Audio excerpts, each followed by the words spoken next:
In the name of God, Amen. I, Sylvanus Ainsley, of Hardishaw Hall in the county of Northumberland, Esquire, being at this present writing of sound and disposing mind, memory, and understanding, for which mercy I render my thanks to Almighty God, do make, publish, and declare this to be my last will and testament, hereby revoking all former wills, codicils, and testamentary writings by me at any time heretofore made.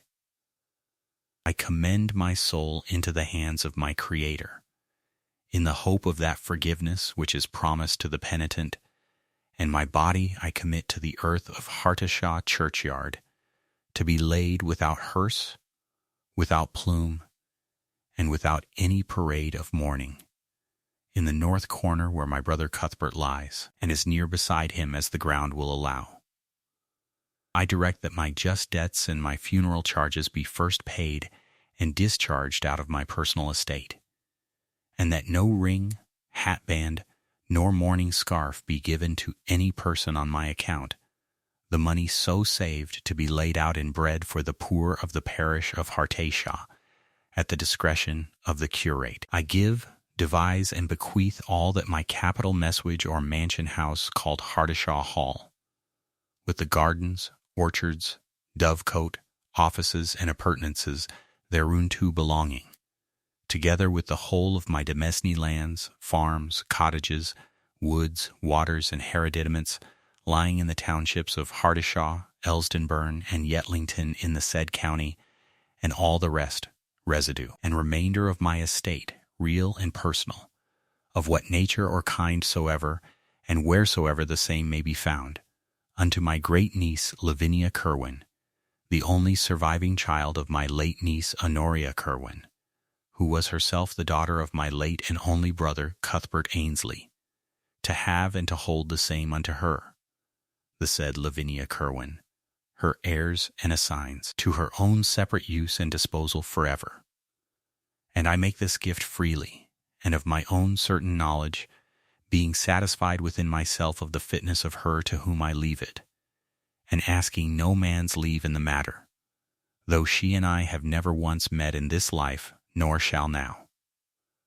I do nominate and appoint Mr. Everard Raisberry, of Owengate, in the city of Durham, attorney at law, to be the sole executor of this my will, desiring him to deal plainly and gently with a young woman who will have, in the business of it, no other friend near at hand. In witness whereof I have hereunto set my hand and my seal, this 14th day of October, in the year of our Lord 1817. Sylvanus Ainsley. The voice that carried these sentences down to their close, and let the last of them settle into the room, belonged to Mr. Everard Raisberry, a spare gray attorney of 60 in rusted black superfine gold-rimmed spectacles pushed up onto his forehead as he read. He came to the end, allowed a breath to pass, and then drew the spectacles down from his brow to the bridge of his nose, that he might look over the top of them at the person for whom every clause of the document had been intended. She had not moved. Miss Lavinia Kerwin sat upright in the hard chair set out for clients, her gloved hands folded one within the other in her lap, her gray traveling bonnet laid by upon the second chair at her side. She was 22, slight and straight in her carriage, with dark hair drawn without ornament from a pale, grave face, and the whole character of that face was given it by a pair of wide-set hazel eyes that appeared to miss very little and to declare almost nothing. The daughter of a poor clergyman, dressed in the decent worn black of a mourning she had kept these 3 years past for want of the means to lay it off. A lesser man of business, having read a young woman out of a schoolroom and into 3 whole townships in the space of 4 minutes, might have looked for a cry, or a swoon, or at the very least for that reach toward the reticule and the folded handkerchief which the occasion seemed almost to invite. Mr. Raysbury had been 33 years at the law, and had learned in that time to look for nothing whatever, which was as well, for he received nothing of the kind. Miss Kerwin heard herself made mistress of a Northumberland estate much as another might have heard the announcement of coming rain, with attention, with gravity, and without the least visible disturbance of her features. Only her hands, he observed, had drawn a degree closer together in her lap, and that was all. If any part of the reading had reached her past the guard she habitually kept, it had not been the 3 townships, nor the mansion house, nor the rest, residue, and remainder of the estate real and personal, which were to her as yet no more than words describing a thing she had never seen and could not feel to be her own. It had been the plainer clause near the end, that he had left it all to her, though the two of them had never once met in this life, nor should now. There was in that sentence a solitude so exactly answering her own, and so little softened by the dry legal frame set about it, that for the space of one breath she had been obliged to look down at her folded hands and attend very closely to the worn pattern of the kid upon her thumb, until the moment had gone by. A man she had never seen had thought of her at the very last, in a house full of shut rooms, and had set his hand and his seal to a paper making her his heir, and had gone into the ground before either of them could so much as put a face to the other. She did not weep for it, but she marked it, and folded it away with the rest, to be taken out and turned over when she should be alone. For a moment the room was given over to its ordinary sounds. A coal shifted and sank in the grate. Somewhere below in Owengate a cart went by over the cobbles, and a Durham voice called after it and was answered.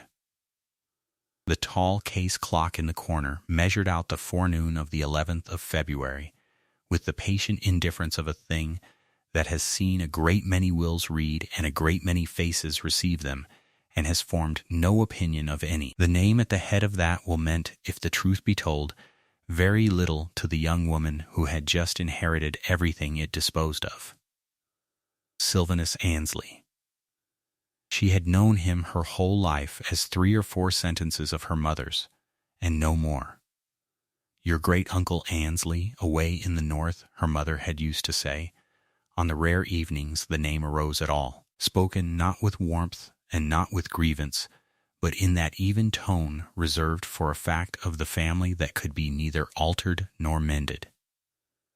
He had quarreled with somebody, a long age ago, over something no one now troubled to remember. He kept to his own house and his own acres and would see nobody. He had let his one brother go into the ground unvisited, and his niece marry a penniless curate unacknowledged, and had answered not one of the 3 letters that niece had written him across 25 years. To Lavinia he had been, from her earliest understanding of him, a shut door at the far end of a corridor she had never had cause to walk down, a name, a direction upon an envelope that was never sent, a reclusive old gentleman among his hills whom she had supposed, without ever quite putting the thought into words, that she would go through her whole life without knowing. And so, it appeared, she had. The letter that had brought her to this room had reached her 3 mornings before, and had found her, as such things have a way of doing, at the least convenient hour and in the middle of an occupation entirely her own. It had been not yet light, in the narrow attic chamber allotted her under the eaves of Mrs. Pemberton's house in the South Bailey, where Lavinia had for 2 years past been governess to that lady's 2 daughters. She had risen well before her pupils, and before the housemaid, wrapped herself in a shawl against the February cold, and set the stub of a candle upon the deep sill of the dormer window that looked north and east over the roofs of the city. Across the deal writing table she used for her own work by night lay open the 2 objects that were more truly hers than anything else she owned in the world. A plain, stitched notebook, its ruled pages filled in a small upright hand with the record, night upon night and month upon month, of the changing face of the moon, her phases, her risings, the hour and the quarter of her, kept faithfully since Lavinia was 14, and beside it a chart of the northern sky that she had drawn herself with a ruler and a fine pen, the fixed stars pricked in and named, the path of the planets traced across them in a dotted line she corrected as the season turned.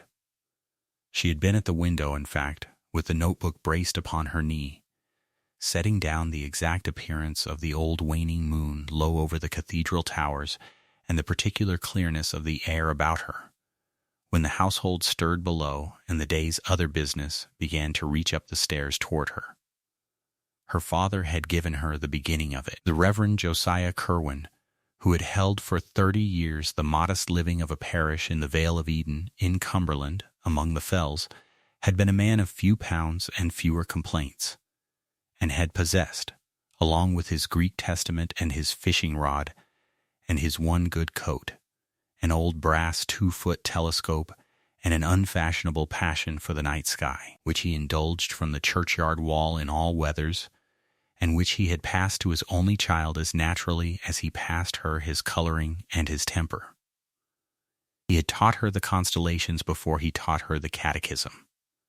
He had shown her how to reckon the moon's age, and how to know the planets from the fixed stars by their untwinkling light, and how to keep a record so that a thing observed was a thing not lost. When he died, she had been 16, and the living had passed at once to a stranger, and the parsonage with it. She had kept the notebook going through everything that came after, through her mother's slow failing and her death 2 winters later, through the sale of the furniture, through the descent, gentle and complete, from being a clergyman's daughter with a home to being a clergyman's daughter with a box and a character and her own way to make.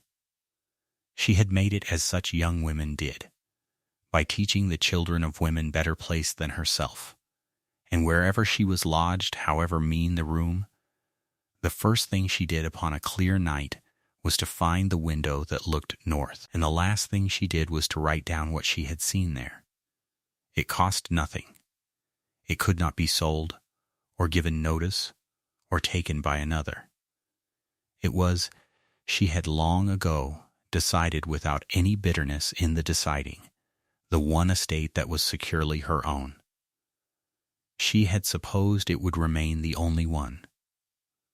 The letter had said otherwise. It had been brief and grave, and had requested, in terms that managed to be at once respectful and impossible to mistake for an ordinary civility, that Miss Lavinia Curwen would do Mr. Raysbury the favor of waiting upon him at his chambers in Owengate, upon a matter touching the estate of her late relative Mr. Ainsley of Northumberland, lately deceased. Mrs. Pemberton, shown the letter, had given her governess the morning, and a good deal of unasked for speculation, and the loan of the second-best bonnet, and so, at a little past 11 upon a raw gray forenoon, Lavinia had climbed the worn stair to a door-lettered Raysbury, been shown into a room lined to the ceiling with black tin deed boxes each painted with its family's name, and had sat down in the hard chair to hear read aloud, in a dead man's words, the disposal of everything the dead man had owned. Now the reading was done. Mr. Raysbury turned the last leaf face down upon the green baize of his writing table, squared the edges of the hole with the flat of his hand, and waited, being too old and too well acquainted with grief and its many disguises to hurry a young person through the first minute of a thing of this weight. He had half looked, in spite of his own long experience, for the minute to be a difficult one. He found it was not. When at length she spoke, her voice was low and clear and entirely under her own command, and she asked him one thing only. "You have told me, sir, a great deal that my great-uncle did," she said, "and I am sensible of the trouble you have taken to lay it plainly before me. But you have not yet told me the one thing I find I most wish to know." She raised her eyes to his. Did he leave any word for me, any letter or paper in his own hand beyond this will? I never met him, and I should be glad to understand why at the very last he thought of me at all.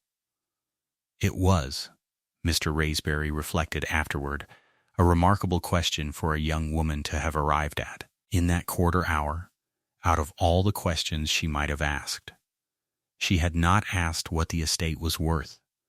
She had not asked whether the thing was certain, or how soon she might have the money, or what her new consequence in the world would now be. She had asked whether a stranger who had left her a house had also, somewhere in his solitude, left her a reason. He was some moments in answering her, and he answered her honestly. "That, Miss Kerwin, I cannot yet tell you," he said. "There is no such letter among the papers that came into my hands with the will, and I have looked for one, believe me, more than once, on your account. But your great-uncle was a private man to a degree I have known in no other client of my long practice, and his house is a large one, and much of it has been shut up these many years. If he left any word for you, it is at Hartishaw, and not in Durham. And it may be we shall find it, and it may be we shall not. I would not raise a hope in you that the event might disappoint." He paused, and then added, in a lower voice, and as one setting down at last a small burden he had carried some while, "But since we are speaking of it, there is a thing I have myself to say to you, and I have been these 10 minutes coming to it. I must beg your pardon, Miss Kerwin, and beg it in earnest, that I did not reach you sooner." He rose, and stood with one hand upon the marble chimney-piece, and told her how the delay had come about, and she attended to him with the same grave patience she had given the will itself. Her great-uncle, he said, had died in the 2nd week of December, quietly and in his own bed, of no worse malady than his years and the failing of a heart that had never been strong, and the will had been in Mr. Raysbury's keeping already, so that there had been no doubt from the first hour of who was named in it. The difficulty had been of another kind. It had lain in finding her. The will gave her name and her mother's and her grandfather's, but no direction, for the plain reason that the old gentleman had not himself known where in England she was to be found. Her father dead, the Cumberland parsonage long in other hands, her mother dead after him, and the last of the family's fixed address gone with her. Miss Kerwin had, in the eye of the law, all but vanished into the great anonymous body of decent young women who go quietly out to service and are heard of no more by anyone who does not employ them. It had taken Mr. Raysbury the better part of 8 weeks, a letter to the incumbent of the old parish, and another to the bishop's registry, and a third to a clergyman at Penrith, who had known the family, and at the end of that chain a Durham direction and a widow's household in the South Bailey, to trace the heiress of Hartishaw to the attic in which she taught 2 little girls their globes and their needlework. 2 whole months, he said, she had been the mistress of an estate and had gone on trimming candles and mending copybooks and knowing nothing of it, and the fault of those 2 months, if fault there were, was his, for the world was so arranged that a poor man's daughter might be harder to lay a hand upon than the estate itself. For that he asked her pardon. "You need not, sir," said Lavinia. "You have found me. 2 months, when I had looked for never, is no great arrears to forgive." And that was the whole of her reproach. He inclined his head, and, being a methodical man restored by her evenness to his methodical habit, sat again and set the plain terms of the matter before her without ornament, that she might carry away a true understanding of where she stood. She was, he told her, sole heiress and sole legatee. There was no rival name in the will, no charge upon the estate save the debts and the bread for the poor, no life interest reserved to any widow or annuitant, no entail to carry the land away to a male heir over her head. Hardishall Hall and its lands in the 3 townships were hers absolutely, to hold, to keep, or to sell as she saw fit. From the moment the will was proved, a business he would himself set forward in the ecclesiastical court within the week, and which, being uncontested and regular in every particular, ought to give them no trouble at all. What the estate was worth in the year, and what stood to her great-uncle's credit in the public funds, and what manner of house it was that she had come into, were matters he would lay before her fully, and with figures when she was at leisure to hear them.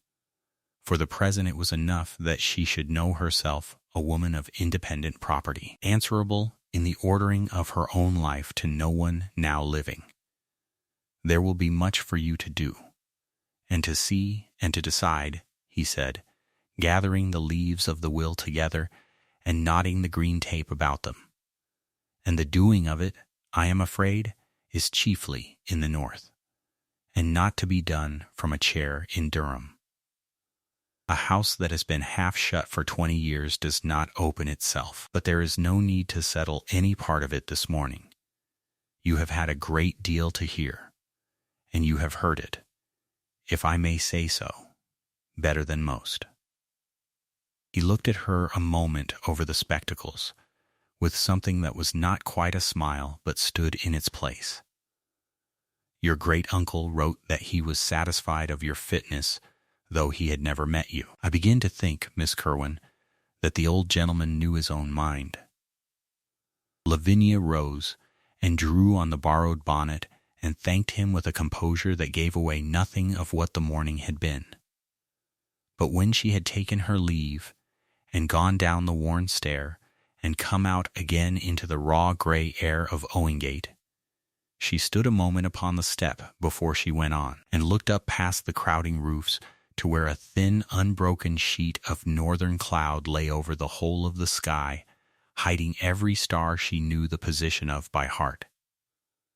Somewhere beyond it, a great many miles to the north and west, among hills she had never seen, stood a house that was now her own, with its rooms shut and its shutters drawn, and, for all she could tell, some word of a dead man waiting in it that had been meant these 5 months for her.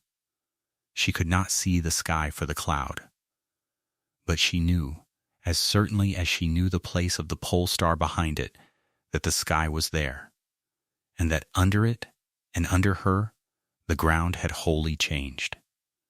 Then she drew her shawl close and turned her face toward the South Bailey, and went home to give 2 little girls their afternoon lesson upon the use of the terrestrial globe. The arrangements were made within the week, and made without noise.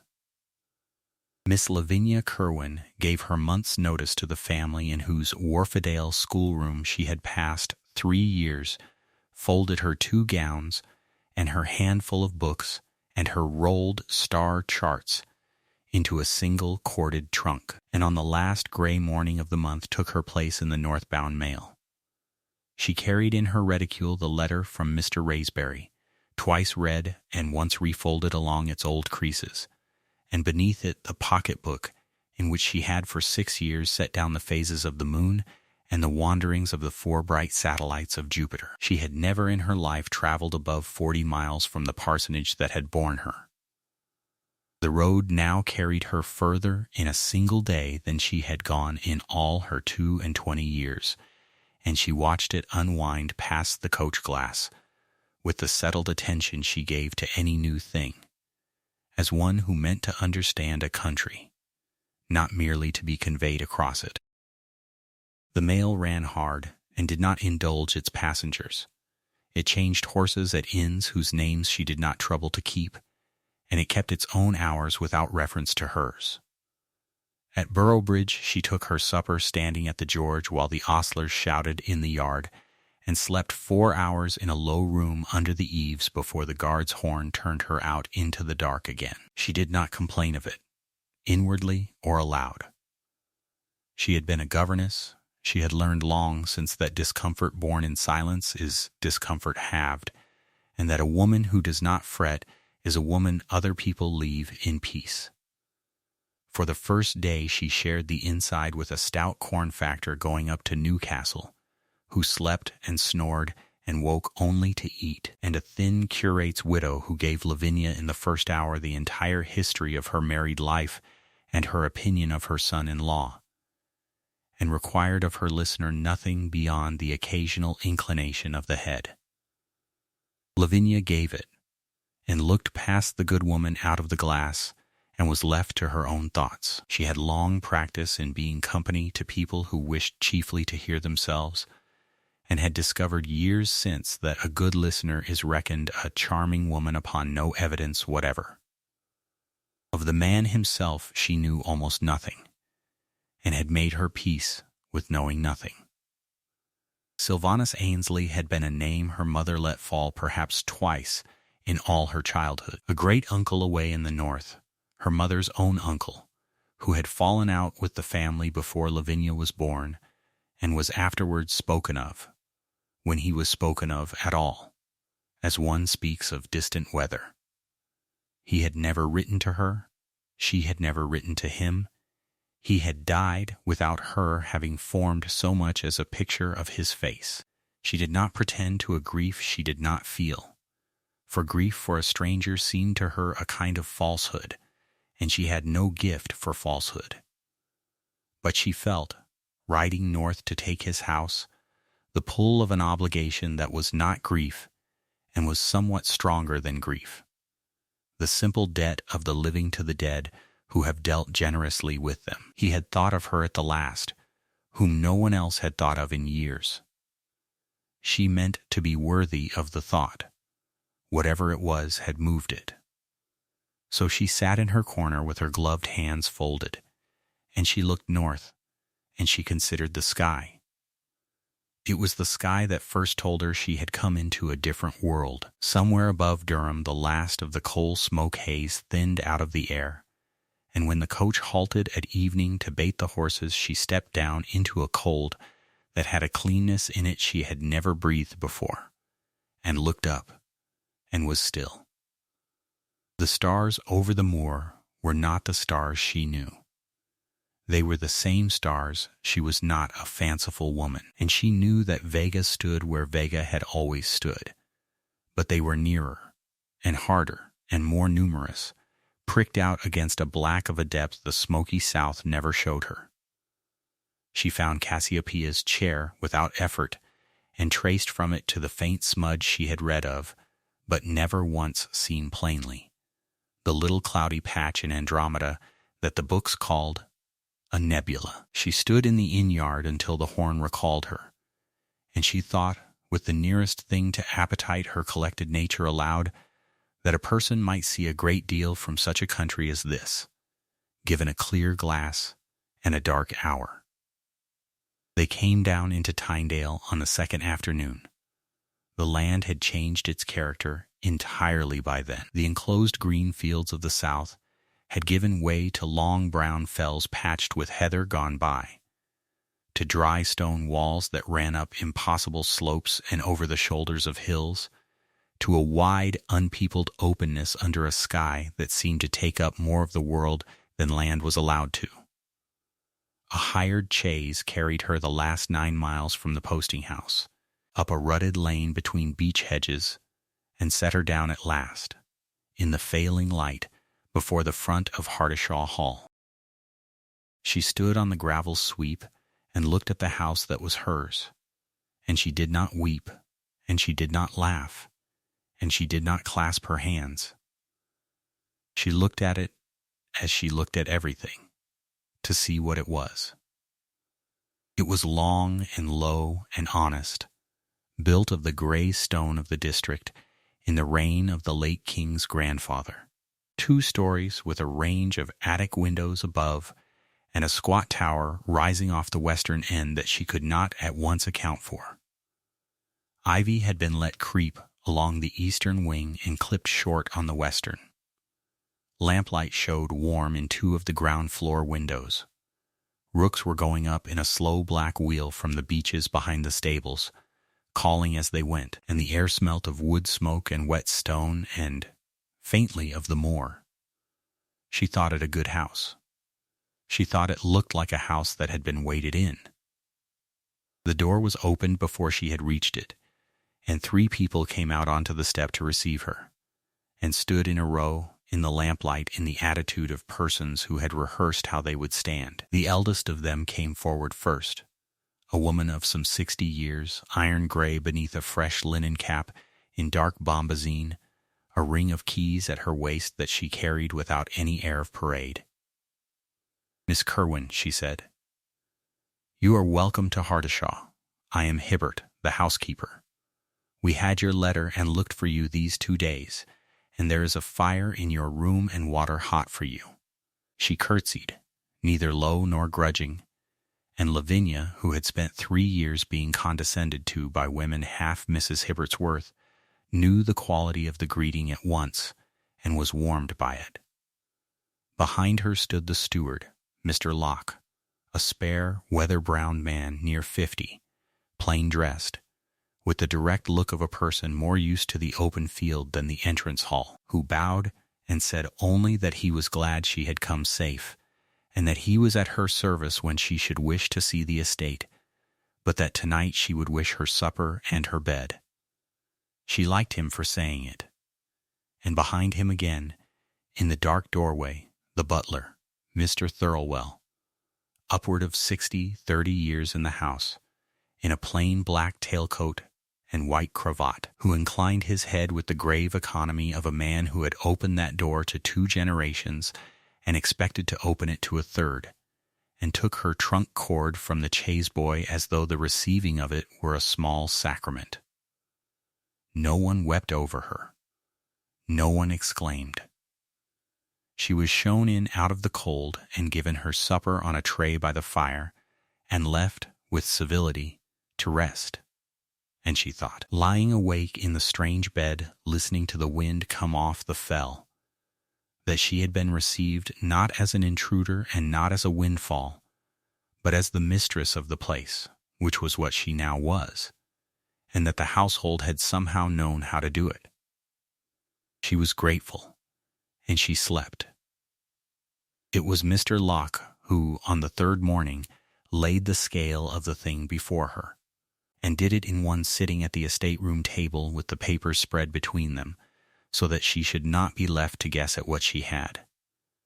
Hartishaw was 1,060 acres, a home farm of near 300 in hand, 6 tenanted farms beyond it paying the customary rents, a hanging wood of oak and ash along the burn, and the long stretch of open moor above that carried the sheep, and was worth little in coin and much in mutton.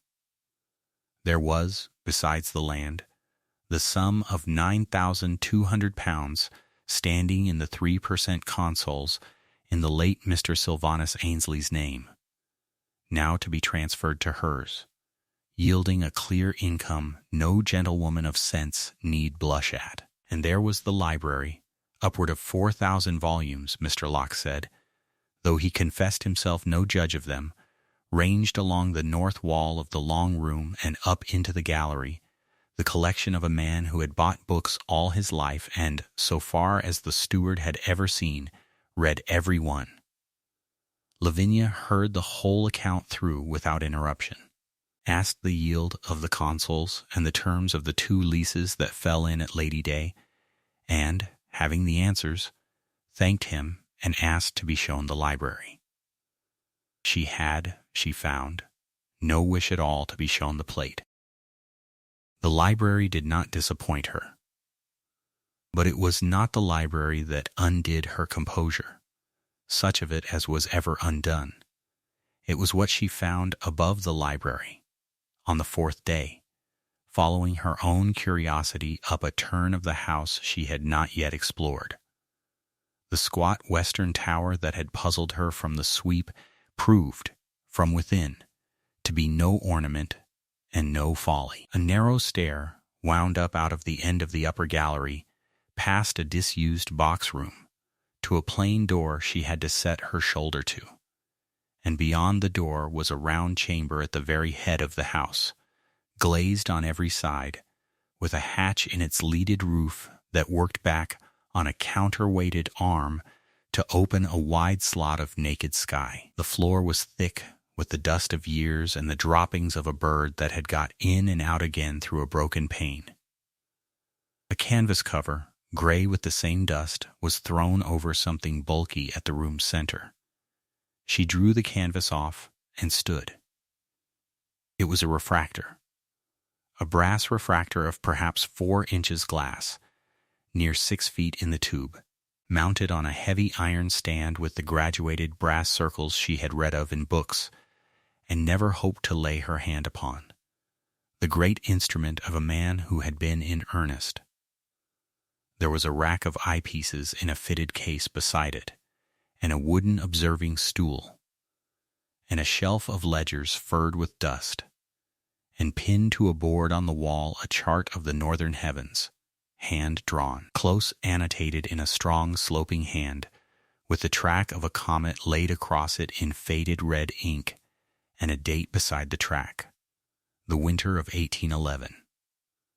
She knew that comet.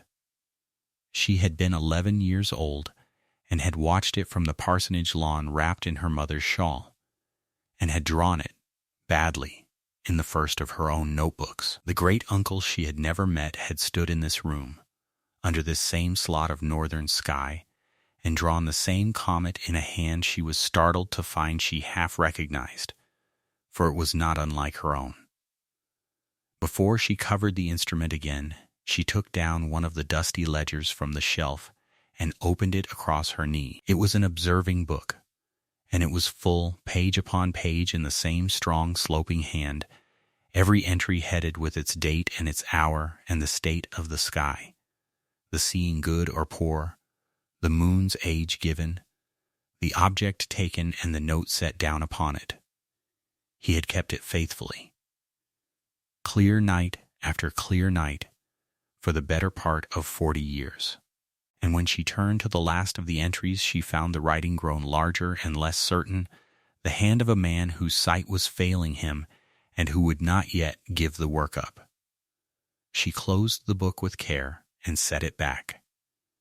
Here had been a man who wrote down where he was and what he saw, and dated it in his own hand on every night of his life the weather allowed him. The habit of her own 6 years' pocketbook carried out to the length of a lifetime, and it moved her more than the acres had done, or the money, or anything a lawyer's letter could convey.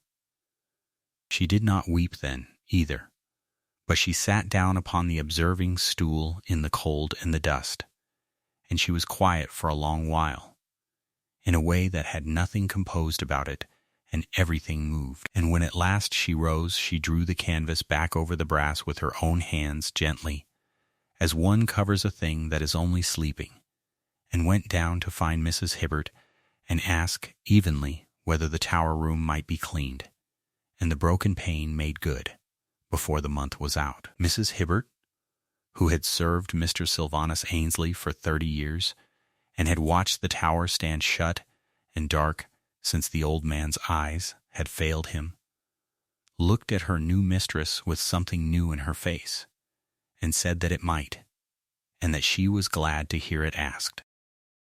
So Lavinia settled into Hardishaw, and did it in her own fashion, which was not to catalogue the house but to learn it. She did not spend the fortnight with an inventory book, counting the linen and the spoons. She spent it learning the hours the sun came into the east windows and left the west, learning which of the 7 clocks ran fast and which the butler quietly corrected on Sunday nights, learning that the kitchen wanted its orders given before 9 or not at all, that Mr. Locke rode out on the tenanted farms of a Tuesday and would tell her what he had seen if she asked, but not otherwise, that Mrs. Hibbert took her tea alone in the housekeeper's room and might be joined there, once invited, to great profit. She walked the home farm in her half-mourning and her stout boots, and asked the names of the fields and remembered them. She went twice to the church of St. Aidan across the glebe, and sat in the pew that was now hers, and heard the curate, Mr. Bramwell, preach a sermon of more learning than she had looked for in so remote a parish, and marked him for a man worth knowing. And every clear night, while the tower was made ready, She went out onto the gravel with a shawl about her shoulders and stood looking up, taking the measure of a sky she was coming to think the finest thing the bequest had given her. Better than the acres, better than the consoles, better even than the 4,000 books. It was over such a cup, one wet afternoon in the housekeeper's room, that she learned at last what manner of man had left her Hardishaw. Mr. Sylvanus Ainsley, Mrs. Hibbert told her, had been a close, particular, retiring gentleman who kept to himself and to his books and his tower, hard in a bargain and soft to a beggar, who had buried no wife and got no child, and who in 30 years had given his housekeeper cause to complain of nothing but his hours. He had watched the sky the whole night through, more nights than not, and slept away the mornings, and been thought half mad for it by the parish, and had valued the parish's opinion at precisely nothing. Lavinia, hearing this, thought that she should have liked him very well, and was sorry, for the first time since Mr. Raysbury had read her the will, that the two of them had never once met. She was not, she would have told anyone who asked, happy, exactly. The word was too warm and too quick for what she felt. She was at rest. For the first time since her father's death had turned her out of the parsonage and into other people's schoolrooms. She woke in a house that could not dismiss her, ate at a table that was her own, and answered to no one's temper but the weather's. It suited her collected nature entirely. She had been given, by a stranger, the one gift she would have chosen above all others had anyone thought to ask her what she wanted: a roof of her own, a horizon of her own, and a dark clear sky to watch it under. She did not mean to waste it. She meant to live at Hardishaw all her days, and be buried in time in the churchyard of St. Aidan, and trouble no one. The world, however, had not finished with the matter of Mr. Sylvanus Ainsley's will. It came on the last morning of the second week, with the post-bag Mr. Thirlwell carried in to her at breakfast on a salver. There were two things upon it that were not the ordinary run of tradesmen's accounts and civil welcomes from the neighboring gentry. The first was a letter, thick, folded square, sealed with a seal she did not know, and directed in the copperplate of a London clerk. The second, laid neatly beside it, was a gentleman's calling card, engraved, a trifle over-large, its corner turned down in the manner of a caller who means his call to be understood as the first of several. She read the name upon the card before she broke the letter's seal, and it gave her the first cold touch of the winter she had thought herself safely past. M.R. Ferrers Ainsley, it said. The letter, when she opened it and spread it flat beside her cooling tea, was from a firm of solicitors in Gray's Inn, whose name she did not know, written on behalf of their client, the said Mr. Ferrers Ainsley, nephew of the late Mr. Sylvanus Ainsley of Hardishaw Hall in the county of Northumberland, and it begged, in the smooth and regretful phrases such letters always wore, to give Miss Kerwin notice that their client did not accept the validity of the testament under which she was presently in possession, that he held himself the proper heir of his late uncle's estate, both in blood and by certain instruments he was advised were of later date, and that he must with reluctance give her warning of his intention to dispute the will at law. He would, the letter added, do himself the honor of waiting upon Miss Kerwin at Hardishaw within the fortnight, that the business might be opened between them as became members of one family. Lavinia read it once through to the end, as she read everything, and then read it a second time more slowly. She did not ring the bell. She did not send in haste for Mr. Locke, nor sit down that hour to write to Mr. Raysbury, though she would do both before the day was out, and do them without agitation. She folded the letter along the clerk's hard creases and set it down upon the cloth, and she took up the card again and turned it in her fingers, and looked for a while out of the east window at the frost going off the home park, and the rooks walking the grass. A stranger had left her this house. Now another stranger, of the same blood and none of the same good will, proposed to take it from her. She found, examining her own mind with the same attention she gave the sky, that she was not frightened. She was, if anything, exceedingly interested. She had the whole of it yet to learn, what this Mr. Ferrars Annesley was, and what these instruments of later date might be, and upon what night and by what hand they claimed to have been made. But she had learned already, in a fortnight, the shape and the truth of Hardishaw, and she had found in its cold tower the strong sloping hand of the great uncle who had chosen her. And she did not think, turning the overlarge card once more in the frost light of the window, that she meant to give any of it up. She set the card upon the mantel, where she could see it, and rang at last for Mr. Thirlwell, and asked him evenly to have the fire lit in the estate room, for she had letters to write.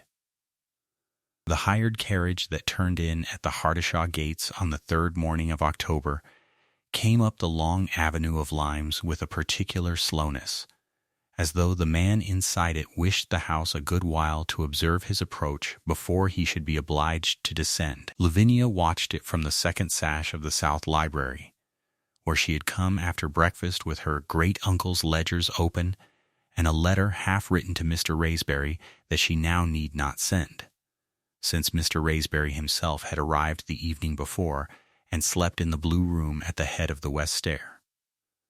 She had known the carriage would come. The calling card had promised it a week since, laid upon the salver at the south door with a lawyer's letter folded stiff beside it, and she had spent the days between not in dread but in preparation, which she had found to be the surer remedy against a thing one cannot prevent.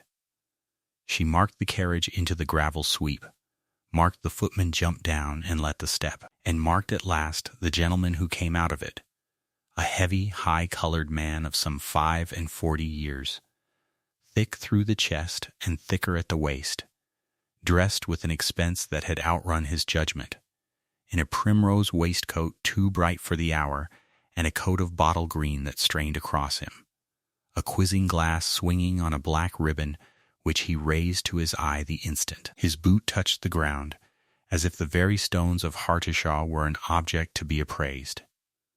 This, then, was Mr. Ferrars Annesley.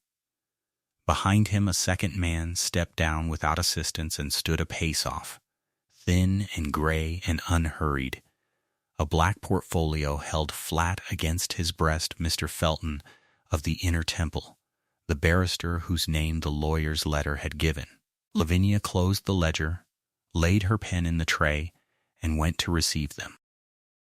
She had not dressed for the occasion in any particular way, having only the one manner of dressing, which was neat and unshowy and gray, but she had asked Mr. Bramwell to attend her, and the curate had walked over from the parsonage after his morning duty and now stood by the library fire with his hands behind him and his mild scholar's face turned toward the door. Mr. Raysbury sat at the green baize of the writing-table with his gold-rimmed spectacles pushed up and 3 several papers squared before him.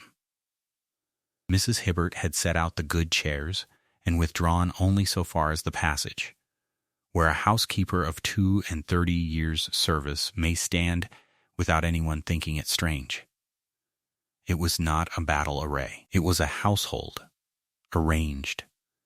And Lavinia had learned in her governess years that a household arranged is its own kind of argument. The butler announced them.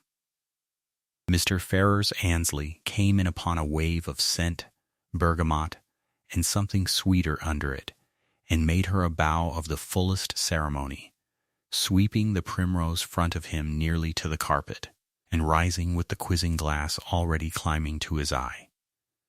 "Miss Kerwin," he said.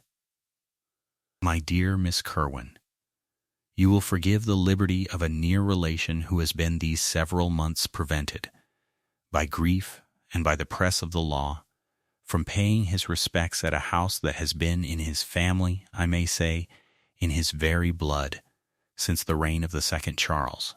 I had promised myself I should not be moved. I find I am moved. He pressed 2 fingers to the primrose silk above his heart, the dear old rooms, just as he kept them, just as my uncle kept them. "You are welcome to Hardishaw, sir," Lavinia said. "You will know Mr. Raysbury, my late great-uncle's solicitor. This is Mr. Bramwell, the curate of the parish. Pray sit. Mrs. Hibbert will bring something warm. The road from Morpeth is cold at this season." Morpeth, he gave a heavy laugh and lowered himself into the largest of the good chairs, which received him with a sound. "You have my direction, Pat, I see. A governess remembers everything, is it not so? I mean nothing by the word. A most respectable calling. My own sister's girls had a governess, a treasure, quite a treasure, though she would take the children's part against their mother, which I never could like." The quizzing glass swept the room and came to rest, for a moment, on the framed star chart above the fireplace, and his mouth pursed. He was always at that. The stars, hours upon the leads with a great brass tube, and the fires let die below. I used to think it a sort of madness in him, and I dare say it was. And yet, he spread his hands. And yet a man may be mad on one point and clear as glass on another.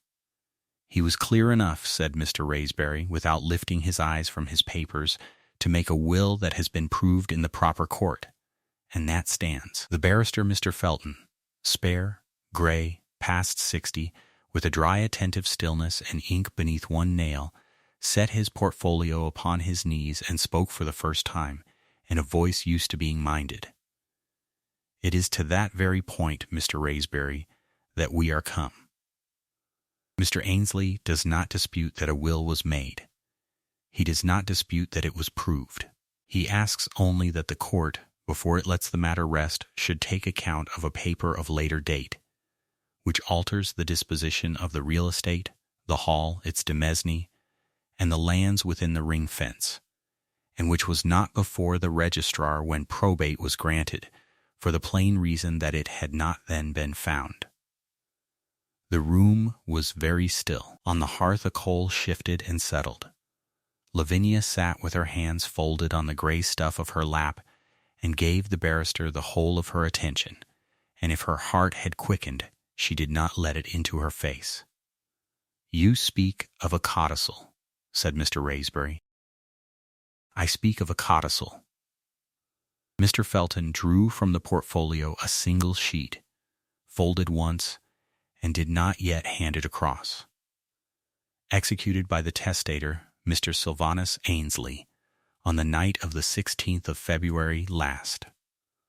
Some 4 months, that is, before his death, at the house of his nephew, Mr. Ferrers Ainsley, in Morpeth, whither he had gone, as the household here can attest was his occasional custom in the winter, to lie a night or 2 out of the cold of these upper rooms.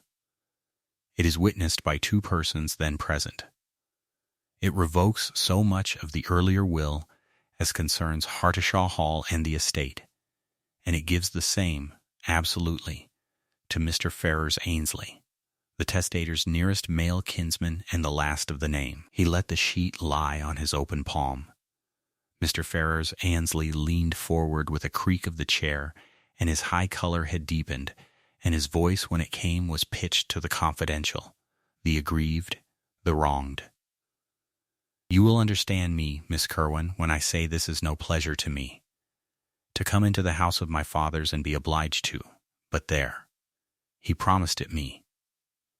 My uncle, on his own account, in this very room, more times than I can set a number to, he said, 'Ferrers, you are the last of us. The hall comes to you. See you keep the name upon it.' And at the end, at the very end, he set his hand to it, that his word should be law, as a gentleman's word ought. He drew a breath that shook the primrose silk. I do not know you, ma'am. I never heard your name in his mouth. I say it without unkindness. He was an old man, and lonely, and there are those who will work upon a lonely old man in his last decline until he scarcely knows his own blood from a stranger's. I make no charges. I only say the hall was promised. And here he flung out a fat hand toward the paper on Felton's palm. Here is the proof of the promise. In his own hand, before witnesses. I ask no more than that it be looked at. Lavinia let the silence sit a moment before she answered, so that no one might mistake her reply for a flinch. You are quite right, sir, that you do not know me, she said, and quite right that my great-uncle and I never met. I have not pretended otherwise to any person since I came here, and I do not pretend it now. I know him only from his house, his books, and his hand, which last I have had some months to study, having his ledgers and his letter-books daily before me. She turned to the barrister with an even courtesy that gave nothing away. Mr. Felton, I should be glad to hear the codicil read, not the substance of it only which you have given us, but the whole, its date, its place, the manner of its execution, and the names of those who witnessed it. If a paper is to unseat a proved will, it should be able to bear being read aloud in the room it concerns. The barrister inclined his gray head, as one professional acknowledging another's fair demand, unfolded the sheet, and read. It was not long. It named the testator and recited his sound mind and memory in the accustomed forms. It revoked the devise of the hall, an estate contained in the will of the previous year. It gave and devised Hardishaw Hall, its park, its home farm, its woods and waters, and the whole of the ring fenced demesne, unto Ferrers Annesley, gentlemen, his heirs and assigns forever. And it declared the same to be the testator's true intention, made in fulfillment of a promise long held. It was dated the 16th day of February. It gave the place of signing as the dwelling house of Ferrers Annesley in the town of Morpeth. It was subscribed, above the testator's name, by 2 witnesses, one Josiah Rudd and one Ann Rudd, of the same town. Lavinia listened to every word, and while she listened, she did a thing she had done since she was a girl at her father's parsonage, which was to set the date against the sky. The 16th of February. She had it at once, the way another woman might have a birthday or a battle. She had knelt that very night at the cold garret casement of the Pelham house near Ripon, where she was then governess, with a shawl over her nightgown and her breath white on the glass, and she had watched the full moon climb the east and then, slowly, over the long middle of the night, draw a curved shadow across itself and pass wholly into the earth's dark, going the deep dull red of an old coal, so that the frost fields under it turned from silver to nothing. A total eclipse of the moon, the first she had seen entire. She had a page of her notebook given to it, the times of the phases set down in her own figures, and 200 miles to the north of that Ripon garret, on that same red night, her great-uncle Sylvanus Ainsley had been. Where? Upon the leads of Hardishaw with his great brass tube, she would have wagered her whole inheritance. For what watcher of the heavens who had a turret of his own would spend the one clear eclipse of the winter signing papers in a nephew's parlor at Morpeth? It came to her, kneeling in memory at that Ripon window, that she and the reclusive old man she had never met had very likely looked up at the same reddened moon in the same hour, each of them alone, each with a notebook and a set of figures, she a hired girl in a garret 200 miles south, he the master of a hall he meant, though she could not then have dreamed it, to leave to her. It was the nearest the two of them had ever come to being in a room together, and it had happened by the accident of a shadow. And the man in the primrose waistcoat had chosen, of all the nights in the calendar, to say his uncle had spent that one indoors at Morpeth with a pen. She said none of this. She marked the date, and the place, and the two names, Rudd, and folded them away in the part of her mind that kept such things, and let her face show only that she had heard. "I thank you," she said when Mr. Felton had done. "That is very clear." "You will observe," said the barrister, refolding the sheet with care, "that it wants nothing in point of form. It is holograph in its material parts, that is, ma'am, written in the testator's own hand, not a clerk's, and duly witnessed. Mr. Raysbury will not need me to tell him that a later testamentary paper, properly executed, revokes an earlier disposition so far as the two are repugnant. If this be the testator's hand, and if it be truly dated, the estate is Mr. Ainsley's, whatever the good intentions of the will." "If," said Mr. Raysbury. "If," Mr. Felton aloud. "I am a plain man before the fact of a document, sir. I do not build upon it further than it will bear." Mr. Raysbury took off his spectacles, and polished them with a slowness that Lavinia had come to know for the sign of his sharpest attention, and put them on again. "Then we understand one another, Mr. Felton, and I will be as plain. I have proved Mr. Sylvanus Ainsley's will. I have his testamentary papers, his letter books, and I may say his character, of 30 years' knowing. I do not accept a paper produced 4 months after his death, unseen by the registry, unmentioned by him to me, his solicitor, in any of the several interviews I had with him after the 16th of February, for I saw him thrice in the spring, and he never breathed of it. I do not accept such a paper across a drawing-room upon the word of the gentleman it enriches. I mean no discourtesy to your client. I mean that a paper of this weight must be examined, and until it is examined, it is a sheet of writing, and the hall is Miss Kerwin's, and Miss Kerwin is where she sits." The high color came up in Mr. Ferrars Ainsley's face and mounted to his brow. He had, plainly, expected the governess to be the difficulty, and found the old solicitor the wall. "Examined," he repeated. "You would have my uncle's dying hand examined, like a forged note handed over a counter. His own blood's hand. I would have every hand examined that carries a house from the person approved will gives it to," said Mr. Raysbury, unmoved, "and so would any court in the kingdom. And so, sir, if you were the one dispossessed, would you?" Here Mr. Bramwell spoke, for the first time, from his place by the fire, in the mild, even voice that carried further in that room than Mr. Ferrars Ainsley's heat.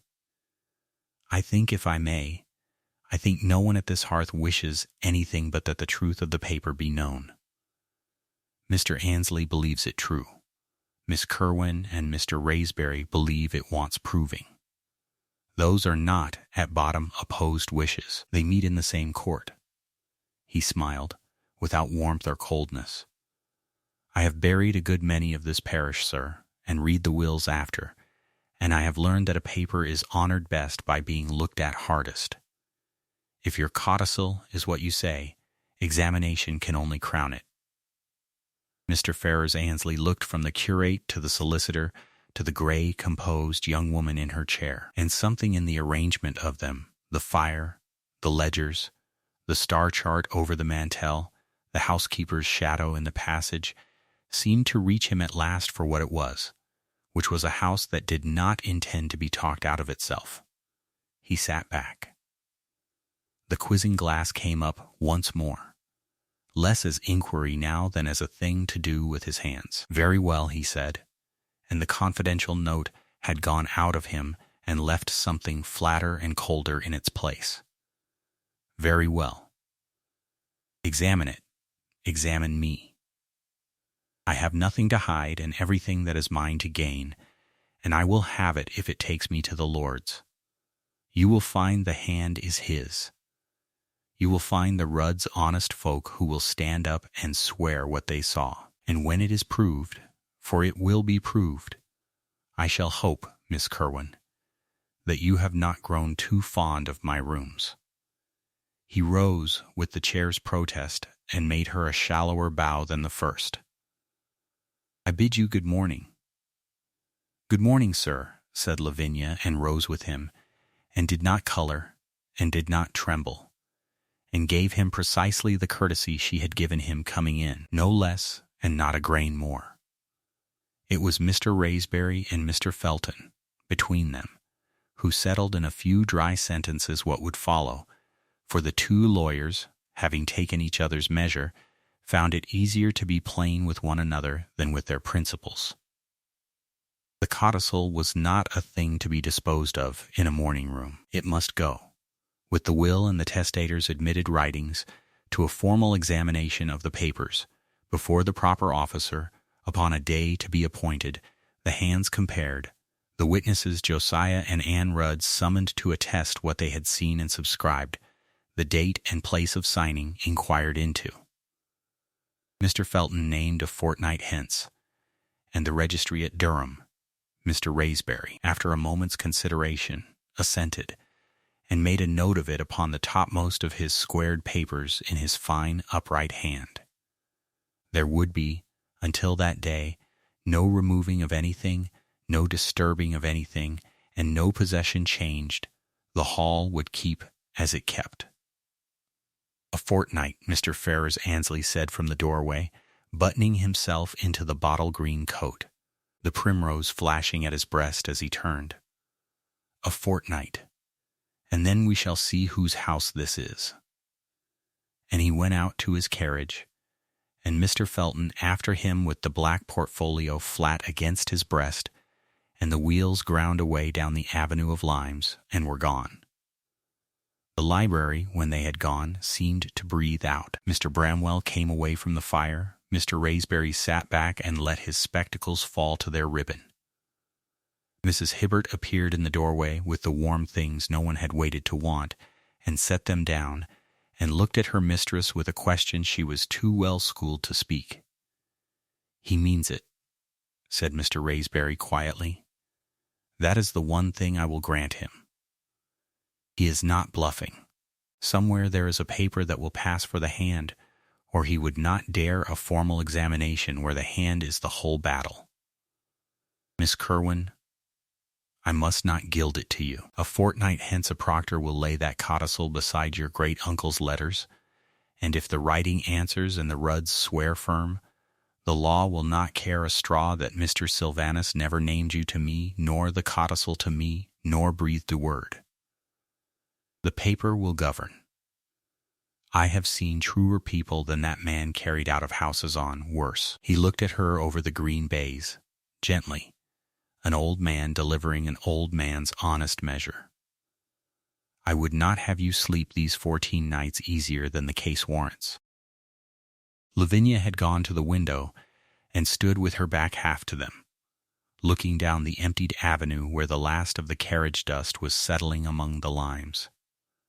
She was not, in truth, thinking of the avenue. She was thinking of a cold garret casement near Ripon, and of a red moon going into the earth's shadow, and of the two names Rudd, and of the 16th of February, and of a page. She was nearly sure of it. She had turned it 100 times these weeks without knowing she should ever want it, a page in one of the marbled folio journals on the turret shelf upstairs, dated in a hand she now knew as she knew her own.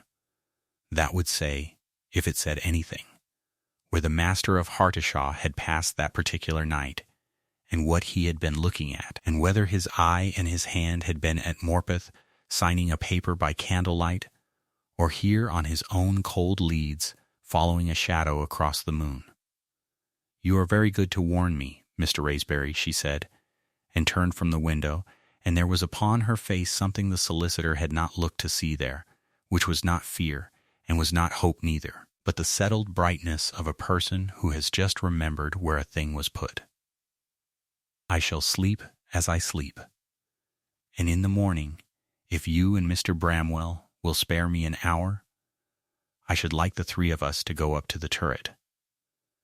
There are some books of my great-uncle's I have a mind to read before the fortnight is out. The examination was set for the 3rd Thursday of the month, and through the fortnight before it Hardishaw kept the outward hours of any house in the dead of the year, though beneath the surface of them the soot hung like weather that has not yet broken.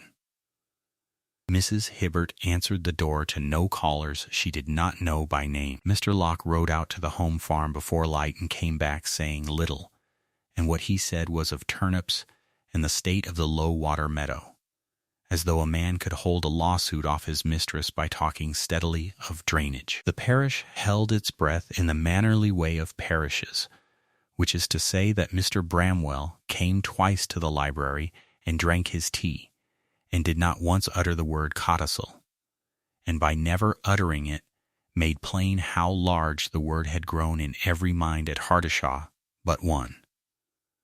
The one was Lavinia's.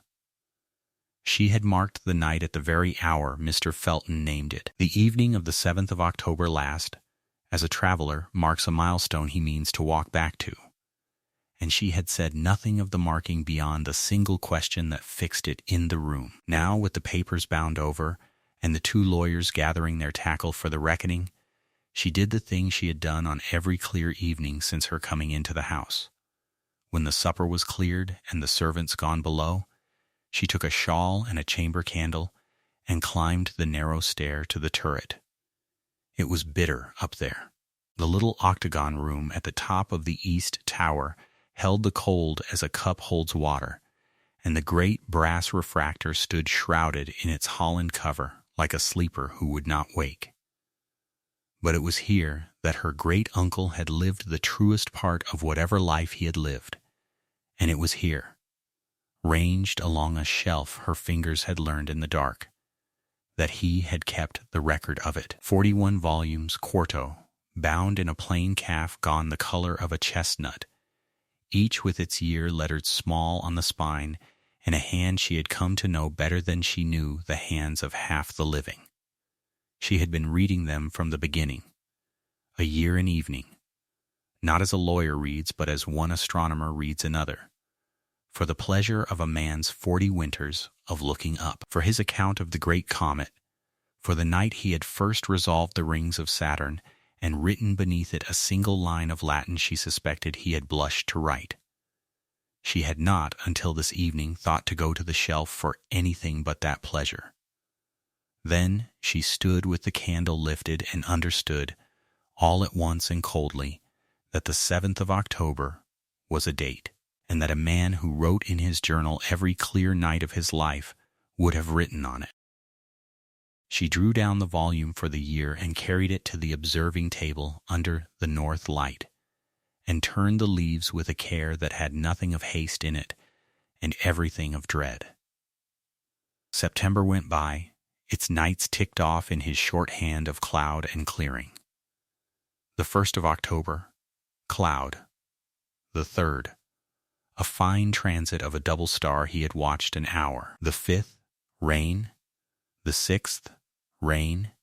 And then, at the head of the next leaf, in the upright and unmistakable hand that had lettered every spine on the shelf above her, the 7th of October, and beneath the date a full page and the half of another, close written, the ink pressed hard where he had leaned into it in the cold. She read it twice through before she let herself believe what it gave her. Because a woman who has been taught to distrust her own hopes distrusts them most exactly when they come dressed as deliverance. The entry began without ceremony. A great eclipse of the moon this night, he had written, the whole disk to enter the shadow, and the sky at dusk swept clean by the north wind, so that I durst not stir from the turret for any errand under heaven.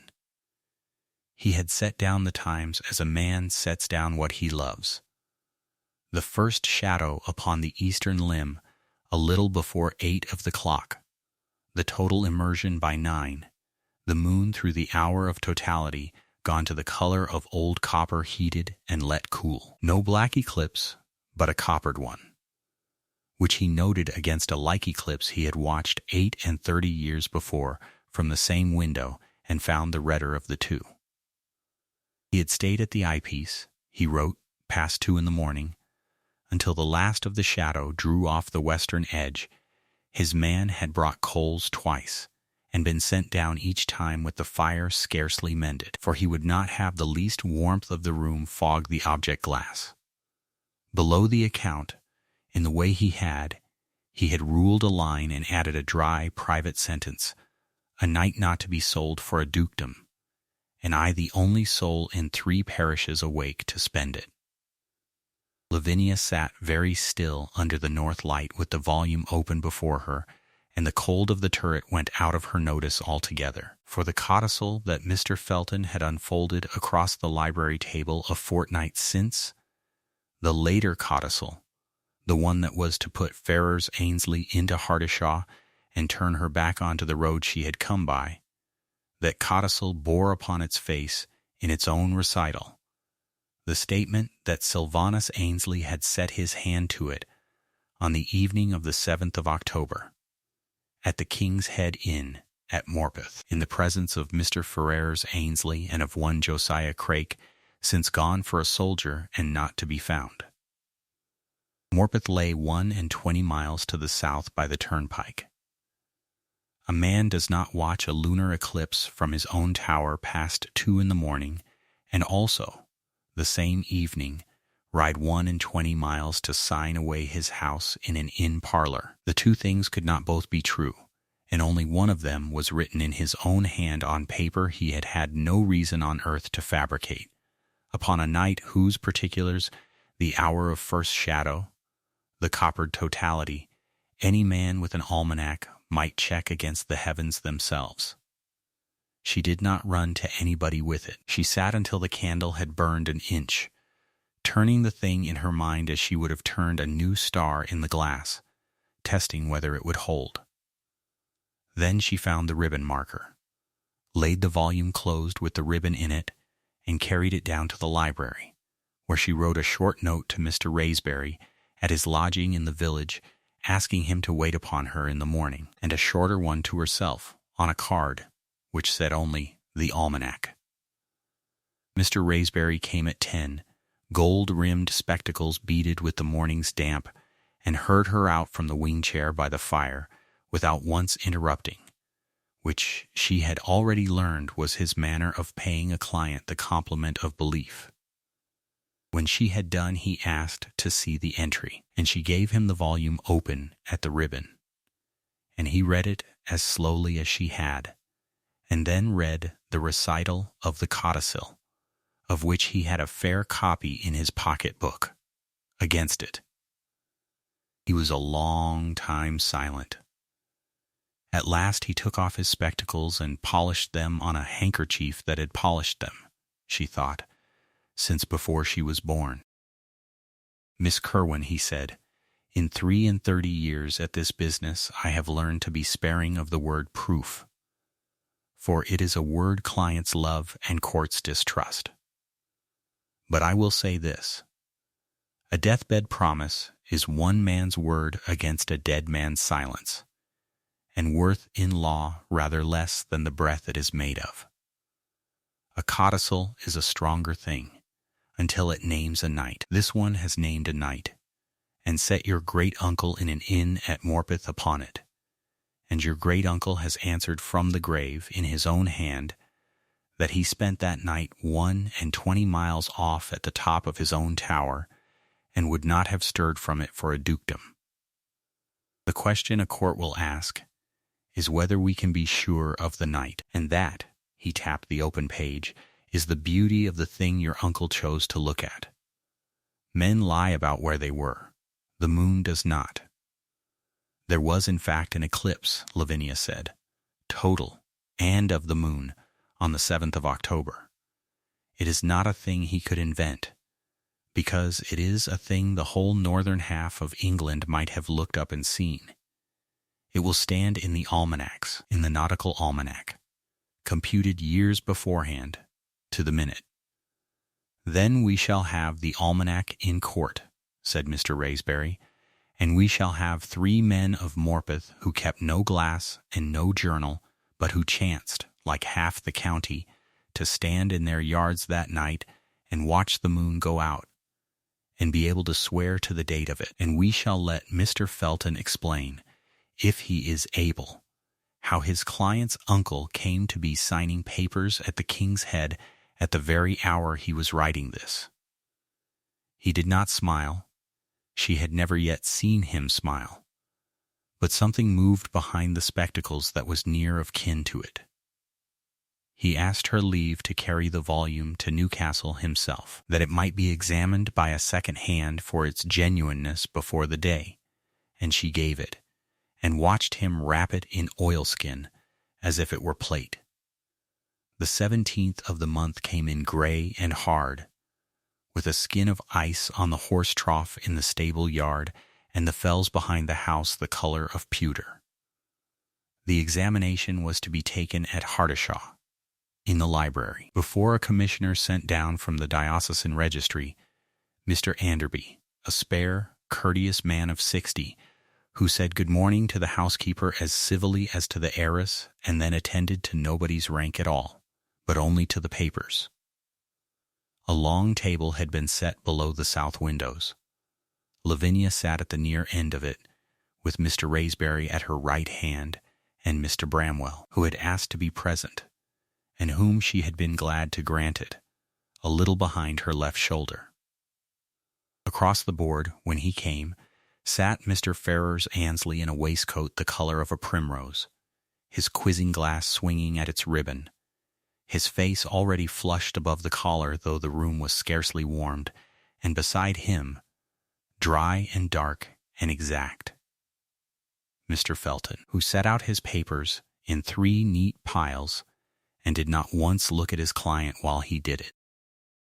The morning went first through the dull country of the law, and Lavinia, who had been afraid she would find it hard to follow, found instead that she followed it very well, for it moved by the same rules as any proof, a thing asserted, a thing required in support of it, the support weighed. Mr. Raysbury had begun, before ever the codicil was reached, by laying the pedigree before the commissioner, and it was ground she was glad to see cleared. The will named her in full and without ambiguity, great niece of the testator, only child of his niece Mary Kerwin, who had herself been the daughter of Sylvanus's own sister, Honoria, a descent Mr. Raysbury, supported with the parish registers of 2 counties, entered and witnessed in their season and open to any man's inspection. Ferrers Annesley, by contrast, stood at a further remove and by a colder line, being grandson to a half-brother of the testator, a connection Sylvanus had not owned by so much as a letter in 20 years. The blood, in short, ran plainest toward Hardishaw through Lavinia, and thinnest through the man in the primrose waistcoat, and against a will so exactly drawn, naming its heiress by 3 generations of her descent. A claimant of that distance had nothing to set but a paper and a promise. It was upon those 2, and only those, that Mr. Felton opened the case for the codicil, with a lawyer's flat music. He read the recital. He read the words of gift. He put in the paper itself, and Mr. Anderby turned it to the light and passed it, without expression, to Mr. Raysbury, who looked at it a long moment and passed it back. Then Mr. Felton called upon the deathbed promise, and here Lavinia watched him do a thing she had not looked for. She watched an honest man handle a weak brief as lightly as he could without dropping it. He did not dwell on the promise. He named it, set it beside the codicil as a corroborating circumstance, and moved on, and she understood that Mr. Felton had measured the promise for exactly what Mr. Raysbury had called it, one man's word against a dead man's silence, and did not mean to stake his own credit upon it a farthing further than his fee required. It was when the codicil's date was reached that Mr. Raysbury rose. He rose without hurry, an old man in plain black getting slowly to his feet in a cold room, and he asked Mr. Felton with great civility a single question. whether he was instructed that the paper had been executed, as its own recital declared, on the evening of the 7th of October, at the King's Head at Morpeth. Mr. Felton, after the briefest glance at the middle of his 3 piles, said that he was so instructed. Mr. Raysbury thanked him. Then he asked whether Mr. Felton would object to the reading of a second document, of the same date in the same hand as the genuine specimens of the deceased's writing already before the Commissioner. Mr. Felton said guardedly that he would hear it. And Mr. Raysbury, standing, opened the chestnut-colored volume at its ribbon and read out, in his level voice with no color in it at all, the entry for the night of the 7th of October, the north wind and the swept sky, the first shadow before 8, the total immersion by 9, the moon gone to old copper, the coals twice brought, and the fire twice sent down unmended, the watch kept at the eyepiece past 2 in the morning, and last, the dry line about the dukedom and the 3 sleeping parishes. He read it through to the end without lifting his eyes, and then he laid the volume flat upon the table with the entry uppermost and set beside it, from his own pocket, a thin blue pamphlet. The nautical almanac for the year, he said, computed and printed the year before, at the observatory at Greenwich, and to be had at any bookseller's. It gives, for the 7th of October, a total eclipse of the moon, the shadow first touching the disk at 11 minutes before 8 of the evening, and the moon wholly immersed by 4 minutes past 9, visible, weather serving, over the whole of the north of England. He let the 2 papers lie side by side a moment. Mr. Annesley's hand agrees with Greenwich to within the quarter hour a man judges by eye. He watched, that night, precisely what the king's astronomers had foretold he might watch. He watched it from the turret of this house, 21 miles from Morpeth by the nearest road, and he wrote that he would not have quitted the room for a dukedom. He turned, unhurried, to the Commissioner. I do not ask the court to believe Miss Kerwin, or myself, or any living witness who might be supposed to have an interest. I ask it only to believe the moon, which had none. There was a silence in the library then of a particular quality, the silence of a room in which everybody has understood the same thing in the same instant, and is waiting to see who will be the first to own it. Ferrers Annesley owned it first, though not in words. The flush that had been in his face went blotched and uneven. The quizzing glass, which had been swinging, came to rest, and he leaned to his barrister and began to speak low and fast at his ear. Mr. Felton did not answer him.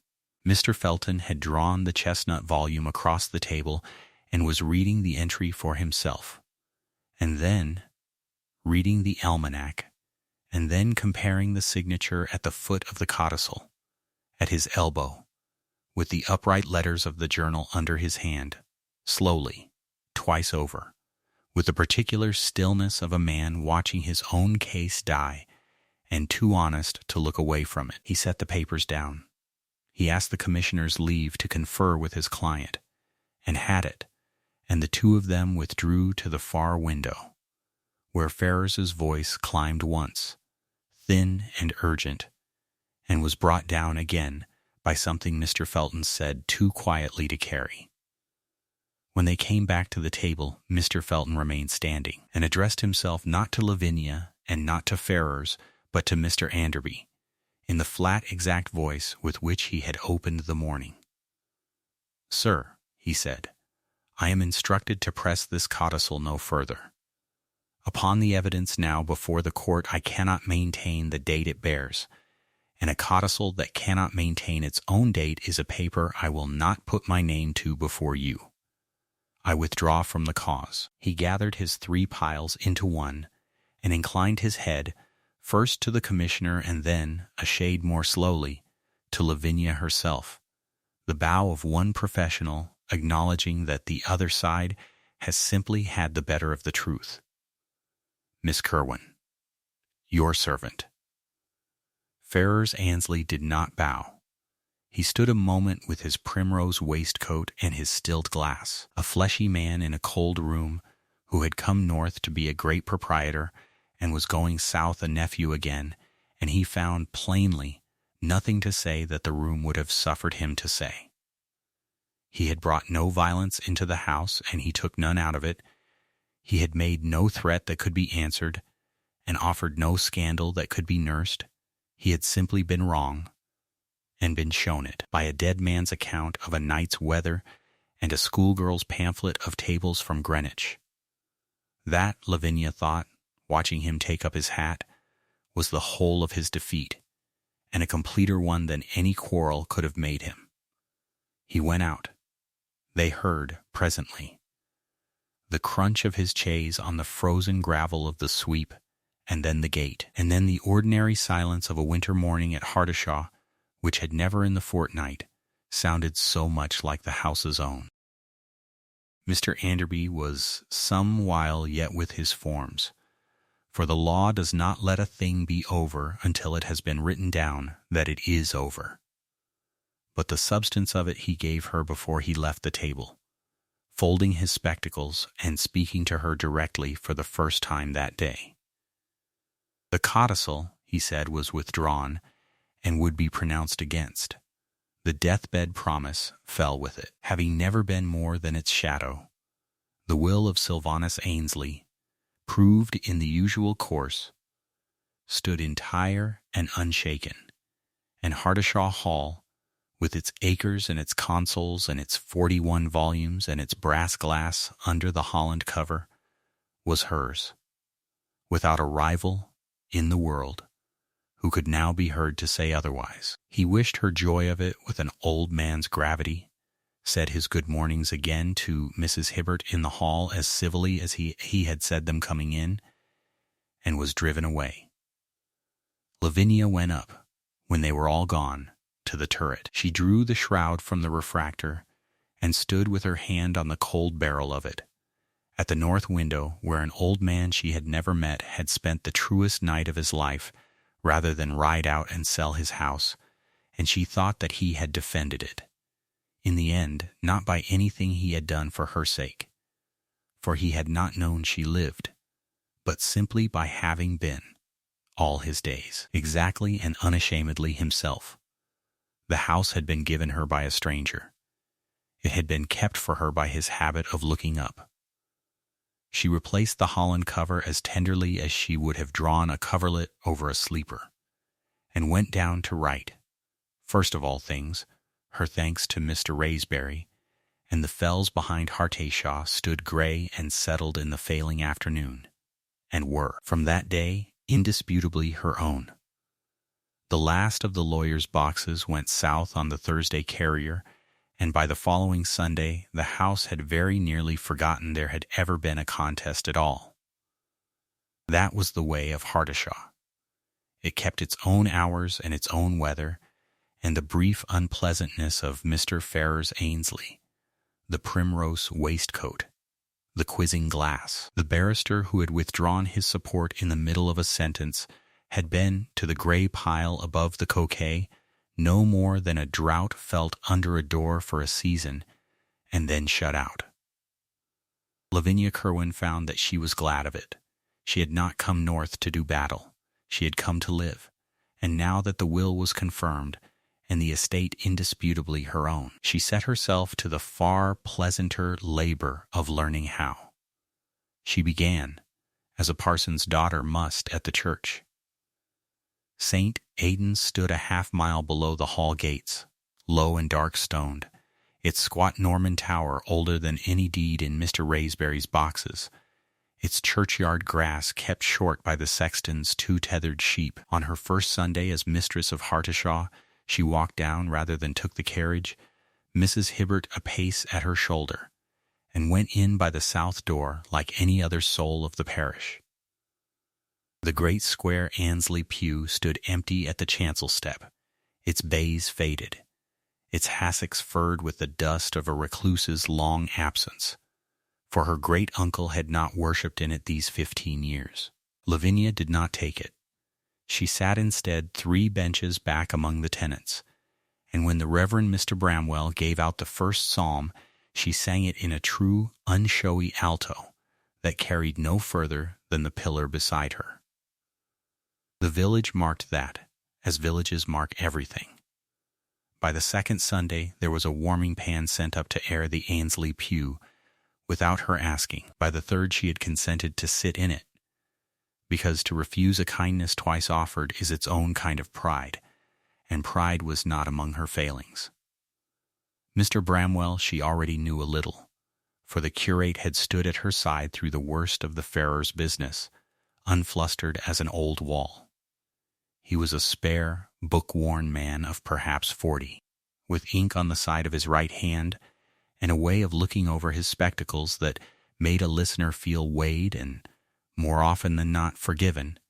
His sister kept his house. It was through her that Lavinia's circle first began to gather and then to warm. Miss Tabitha Bramwell was 33, brown and brisk. With a laugh she was forever trying to govern and forever failing to, and a memory for the affairs of the parish so exact that Mr. Locke the steward had once said, not unkindly, that she should have been made agent in his place. She came up to the hall on a Tuesday with a basket of her brother's russet apples and a message about the school, and she stayed 3 hours. And by the end of them some understanding had been reached between the 2 women that neither had needed to speak aloud. Within the fortnight it was settled that Miss Bramwell should come to Hardishaw as Lavinia's companion, not as a dependent, for she would keep her own opinions and a good half of her own income, but as the friend a solitary young woman in a great house very much required. Mrs. Hibbert approved. Mrs. Hibbert, whose 30 years of keys had taught her to read a newcomer in an afternoon, had privately feared her mistress would grow strange and shut up alone with her books and her instruments, as the old master had grown strange, and here instead was a sensible woman to keep her at the dinner table and out of the turret in the small hours. Between the housekeeper's settled gravitas and the companion's ungovernable laugh, the house found a temper it had not owned in a generation. Then there were the children. The parish school met in a whitewashed room beside the lich gate. 30-odd sons and daughters of shepherds and hind laborers taught their letters 3 mornings a week by a dame whose eyes were failing. Lavinia went down first to see the roof mended at her own charge, and stayed to hear the little ones read, and came away having promised to read to them herself on Thursdays. It became the hour she guarded most jealously in her week. She read them no sermons. She read them Robinson Crusoe and the voyages of Captain Cook and, once greatly daring, an account of the balloon that had gone up over Paris. And when a sharp boy named Wilfred Charlton asked her whether it was true, as his grandfather said, that the stars were the campfires of the dead, she did not laugh at him. She fetched down from the hall a plain wooden ball and a lantern, and showed the whole room, in the dim of a November afternoon, how the moon was lit and how it turned, until even the dame at the back leaned forward to see. The children called her, among themselves, the Star Lady. She learned of it, and was not displeased, for she had not laid her own study aside. Whatever else Hardishaw asked of her, the audit, the pew, the roof, the letters of a landholder, she kept her Thursdays for the children and her clear nights for the turret. On fine evenings after the household was abe, she would climb the narrow stair to the leaded platform above the south front, unhouse the great brass refractor her great-uncle had left trained on the meridian, and set down in her notebook, in the small upright hand she had kept since girlhood, the phase of the moon and the wandering of Jupiter's 4 bright children about their parent. It was the one inheritance she had brought with her from her old, narrow life, and it had, unknown to her, everything to do with why the wide new one was hers at all, that she learned in December, and it changed the shape of the whole story she had been telling herself.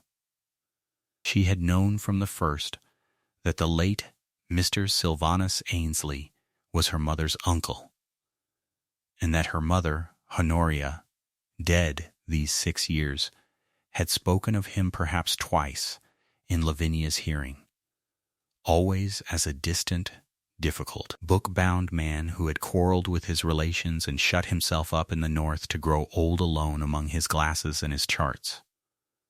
Lavinia had come to Hardishaw believing herself the accidental heiress of a stranger, a man who, having no nearer or dearer claim upon him, had let his acres fall to the last thin twig of the family tree simply because there was no one else. It was a reasonable thing to believe. It was also, she now discovered, entirely wrong. The undoing of it began with the journals.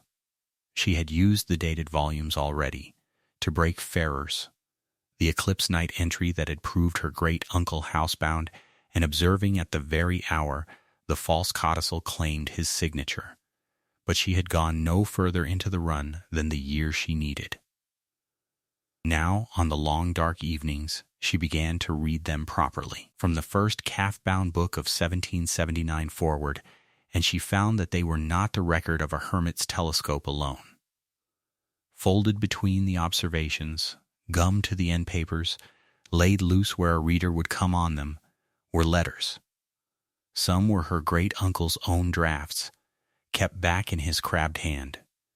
Many more were the letters he had received and answered across 40 years, from clergymen and half-pay officers and other solitary watchers of the sky scattered through the northern counties, a whole quiet republic of men who could not afford a great observatory, and so kept their vigils from church towers and bedroom windows, and wrote to one another of what they saw. And running through that correspondence, faint at first and then unmistakable, was her own family. He had followed them. That was the plain fact of it, and it moved her more than any bequest. Sylvanus Ainsley, who had quarreled with the living and shut his door on them, had never once stopped tracing, at a distance, the fortunes of his niece Honoria and, after her, of Honoria's daughter. There was a letter of 1798 noting Honoria's marriage to a young clergyman named Kerwin and the modest living he had been given. There was another, years on, that recorded, in the margin of a page otherwise given to the return of a comet, the death of the Reverend Mr. Kerwin and the reduced circumstances of his widow and her girl. He had known she was left poor. He had known she had gone out as a governess.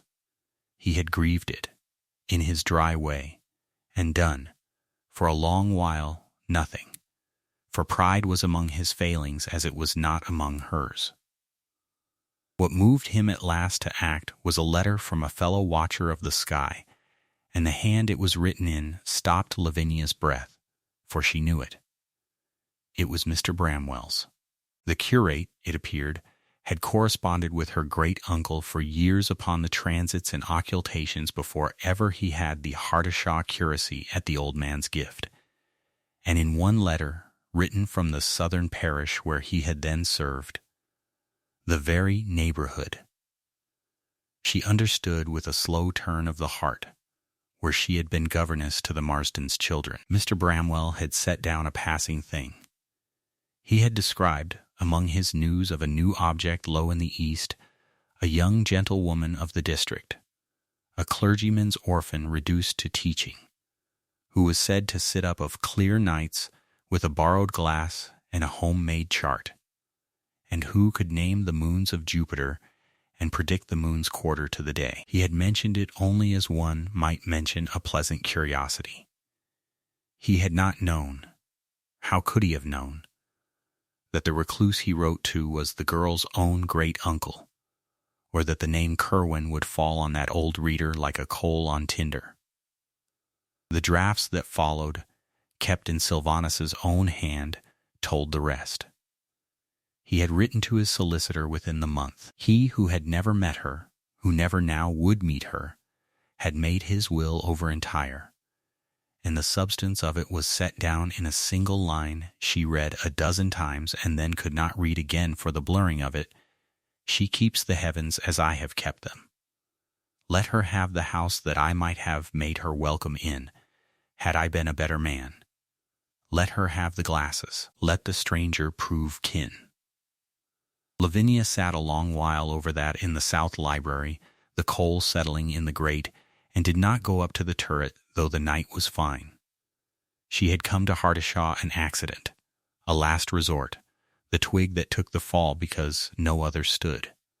She had it now on the evidence of 40 years that she had been nothing of the kind. She had been chosen, sought out across 2 counties in half a lifetime, weighed not for her blood alone, but for the one thing in her that was most entirely her own. The habit her father had thought a harmless girlish oddity and her employers a waste of candles. A stranger had reached out of his solitude and known her, mind to mind, before ever she knew his name. It was not a fortune she had been left. It was a recognition.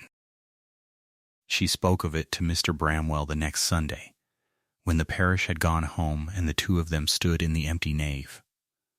He had known, he owned, from the day she arrived, had known and held his peace, judging it her great-uncle's story to tell her from the page, and not his to blurt out on the gravel.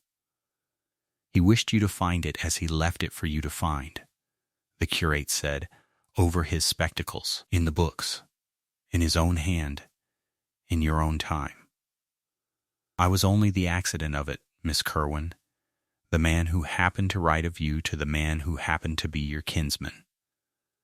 Providence does a great deal of its work through the penny post, and Lavinia, who did not weep easily and had not wept over the will itself, found she had to turn and look a while at the east window before she could thank him. That knowledge, once she had it, seemed to settle her the more firmly into the place.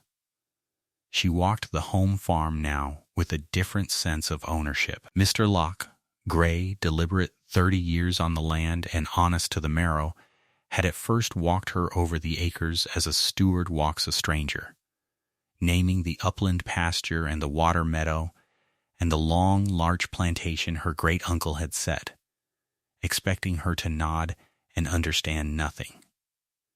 He had learned better within a month. She asked after the drainage of the low ground and remembered his answer.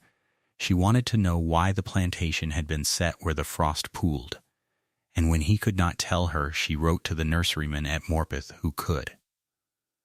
On a raw, bright morning near the year's turn he stood with her at the top of the ridge, the whole holding laid brown and silver below them, and said, of nothing in particular and everything at once, that the old master would have been glad to see it in such hands.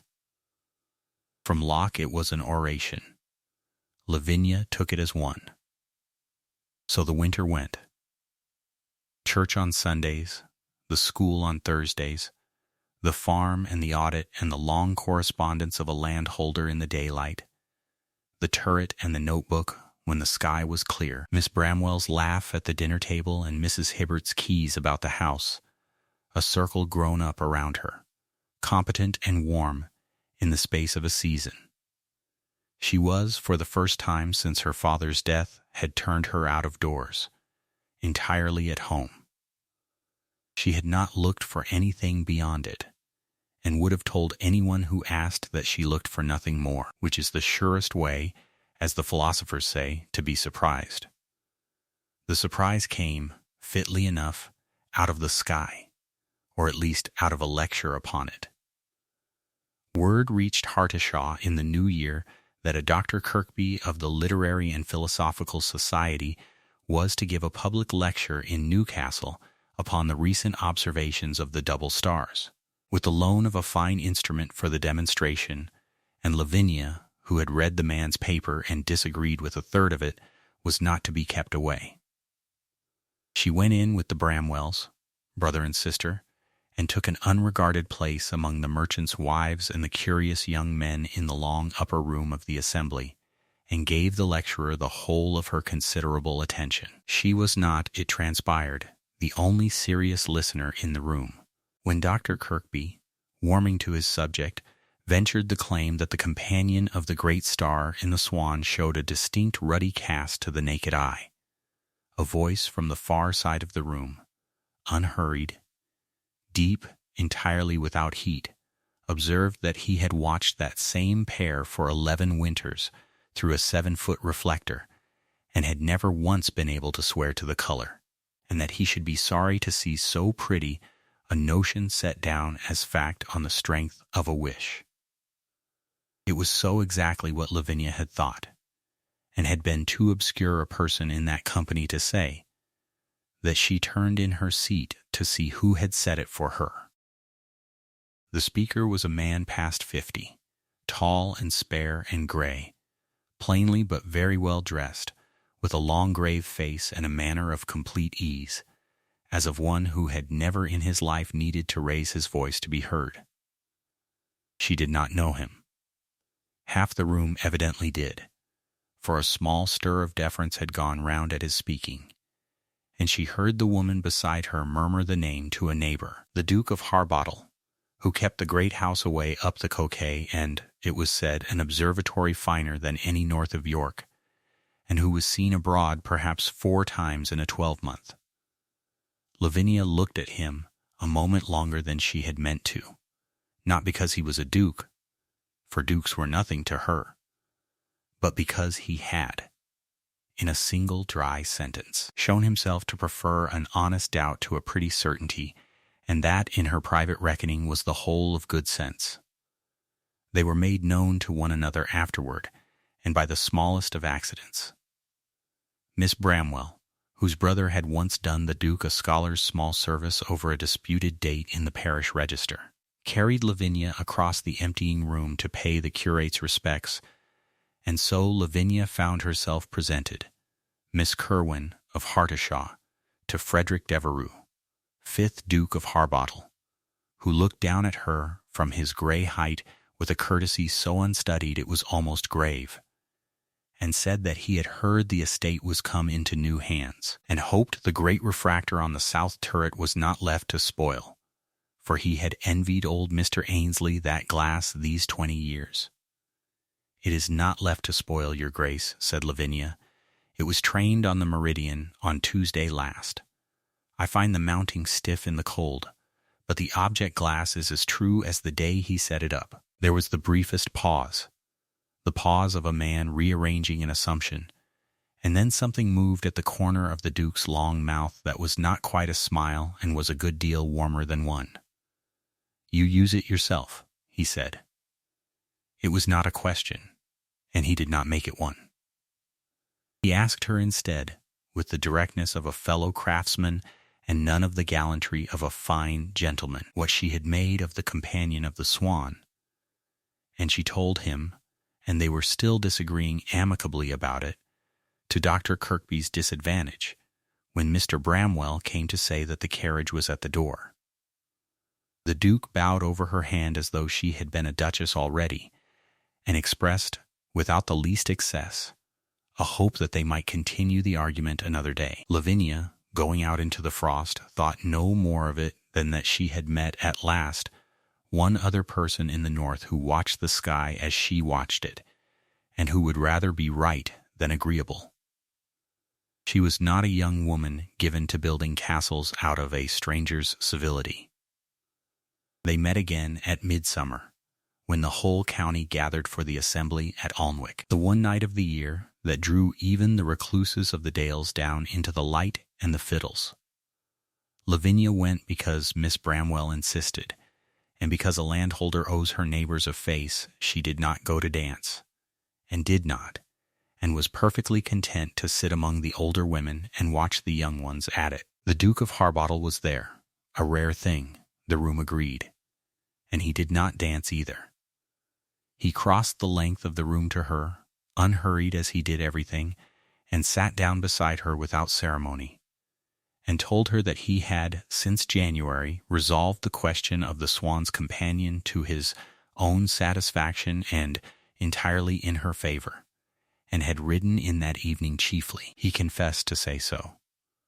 They talked an hour while the sets formed and broke below them, of double stars and the failings of Dr. Kirkby, of the drainage of low ground, which it turned out he understood as well as Locke, of her great-uncle, whom he had known slightly and respected wholly.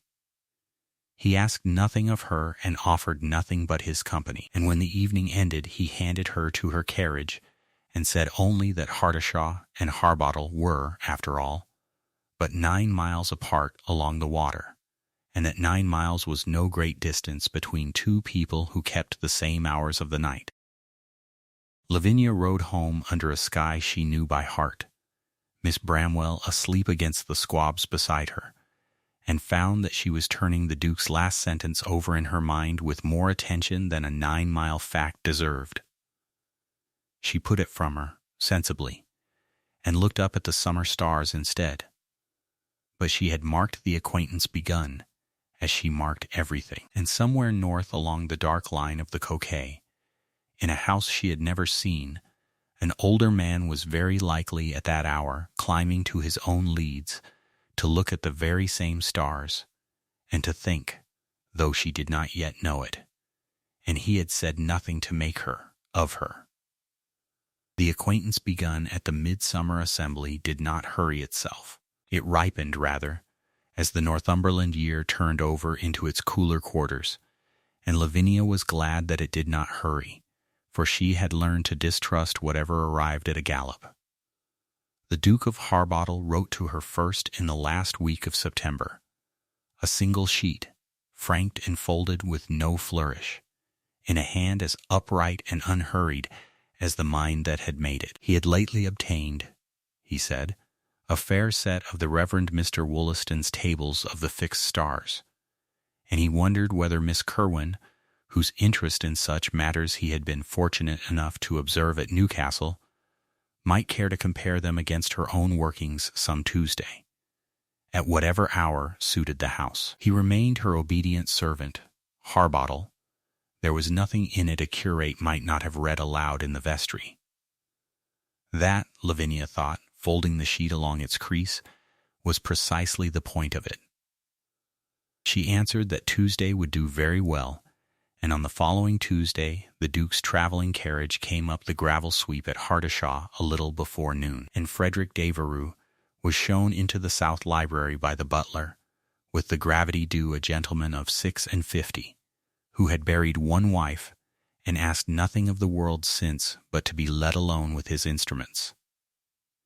He was tall, and had gone gray at the temples in a way that suited the long-considered face. He moved without haste and spoke without ornament, and when Mrs. Hibbert brought in the tray he thanked her by name, which he had troubled to learn. He had brought the Wollaston tables under his arm as another man might bring a nosegay, and he laid them on the green baize of the writing-table without any pretense that he had come for a different reason than the one he had named. They spent the better part of 2 hours over the tables, Miss Tabitha Bramwell at her needlework in the second window, and the fire making its small settling noises in the grate. Lavinia had her great-uncle's journals to hand, and her own lunar notebook, and she was not shy of contradicting the printed page when the printed page was wrong. On the matter of a certain double star in Cygnus, the tables gave one figure and her uncle's observations another, and she said so, and set the two side by side with her finger, and waited to see what the Duke would do with a young woman who had just told a peer of the realm that his book was mistaken. What he did was to bend over the entry and read it twice, and say at length, "Your great-uncle is right, and Wollaston is careless. I have thought as much myself these 2 winters, but had not the record to prove it. You have the record." He looked up. "I am obliged to you, Miss Kirwin." It was, she reflected afterward, the first time in her life a gentleman of his consequence had been obliged to her for being correct rather than for being agreeable. She found she liked the sensation better than she had expected to. So the Tuesdays established themselves, and became, without anyone naming them so, the fixed point of the week. The Duke came up from Harbottle Castle when the roads allowed, and sent a civil note when they did not, and the notes were as welcome as the visits. For he wrote as he spoke, plainly and to the purpose, and never once wrote a sentence Lavinia had to con a second time to find the flattery hidden in it, because there was no flattery hidden in it. They compared observations. They argued the merits of the achromatic lens against the reflector, and he held for the reflector and she for the refractor her uncle had left her, and neither persuaded the other, and both enjoyed the failing. When October brought its long, clear frosts, he stayed to dusk one evening, and they went up together to the rooftop turret, Miss Bramwell coming behind with a shawl and a lamp, as propriety asked, and the Duke put his eye to the great brass instrument her uncle had trained on the heavens for 40 years, and was for a while entirely silent. He kept it clean, he said finally, straightening. A man's care of his glass tells you the whole of him. Your uncle was not a careless man. He gave the eyepiece back to her with something like ceremony. You come by it honestly, then, the watching. It is in the blood. So I have lately learned, Lavinia said. I had it from my mother's side without knowing I had it. My uncle, it seems, saw further than his garden wall. She set her eye to the glass. The moon stood at her first quarter, and the shadowed line down her middle was crisp as a knife, and every crater along it threw its own small darkness eastward. I never met him, she added, to the eyepiece rather than to the Duke. I find I miss a man I never met. That is a foolish thing to confess. It is not foolish, said the Duke of Harbottle. It is the most sensible thing you have said to me, and you have said several sensible things. And he did not reach for her hand, nor lower his voice, nor turn the moment to any account but the one it already had. He was, Lavinia understood, one who let a true matter lie where it fell, and did not gild it. She was 22, and she had been courted twice before by young men who could not pass a looking-glass without consulting it, and she had thought courtship an affair of heat and hurry and half-meant vows. This was another article altogether. This was a man asking, week upon week, in the only language he owned, whether she would consent to keep company with him over the length of a life, and content to wait, without sulking, upon her answer.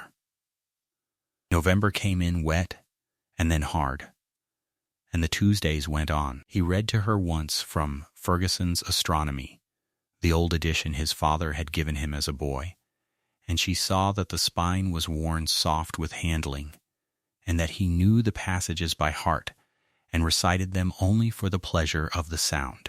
He asked after the home farm and listened to the answer. When she told him Mr. Locke's judgment on the drainage of the lower meadow, he said Mr. Locke had the right of it, and that his own steward at Harbottle might be brought over to see how it was done. He never once spoke of the late lawsuit, nor of Mr. Ferrers Ainsley, whose defeat by the plain record of an eclipse had passed already into the parish's stock of winter stories, and Lavinia was grateful for the silence, for it told her that the Duke did not think of her as a woman who had been in trouble and got out of it. He thought of her as a woman who had been right. That was a different foundation to build upon, and a firmer one. There was one Tuesday in that dark end of the year that fixed the matter of his character past any doubting. A dispute had risen over the boundary hedge between Hartishaw's glebe strip and a neighboring farm, a trifling matter of 6 perches and an old ditch. But the neighbor was obstinate and Mr. Locke uneasy over it, and Lavinia had let slip her vexation at the tea-tray before she thought. The Duke heard her out to the end. Then, instead of offering to send his own people over the moor to put the neighbor in his place, or to lay the weight of his name upon a stubborn tenant, which he might have done with a single note, and which a lesser suitor would have leapt to do, to earn her gratitude at no cost to himself, he said only, "You have a good steward, and a fair title, and the eclipse behind you. You do not want me for a hedge. You will settle it better yourself, and be the better thought of in the parish for settling it." and he turned back to the Wollaston tables as though the subject were closed, which for him it was.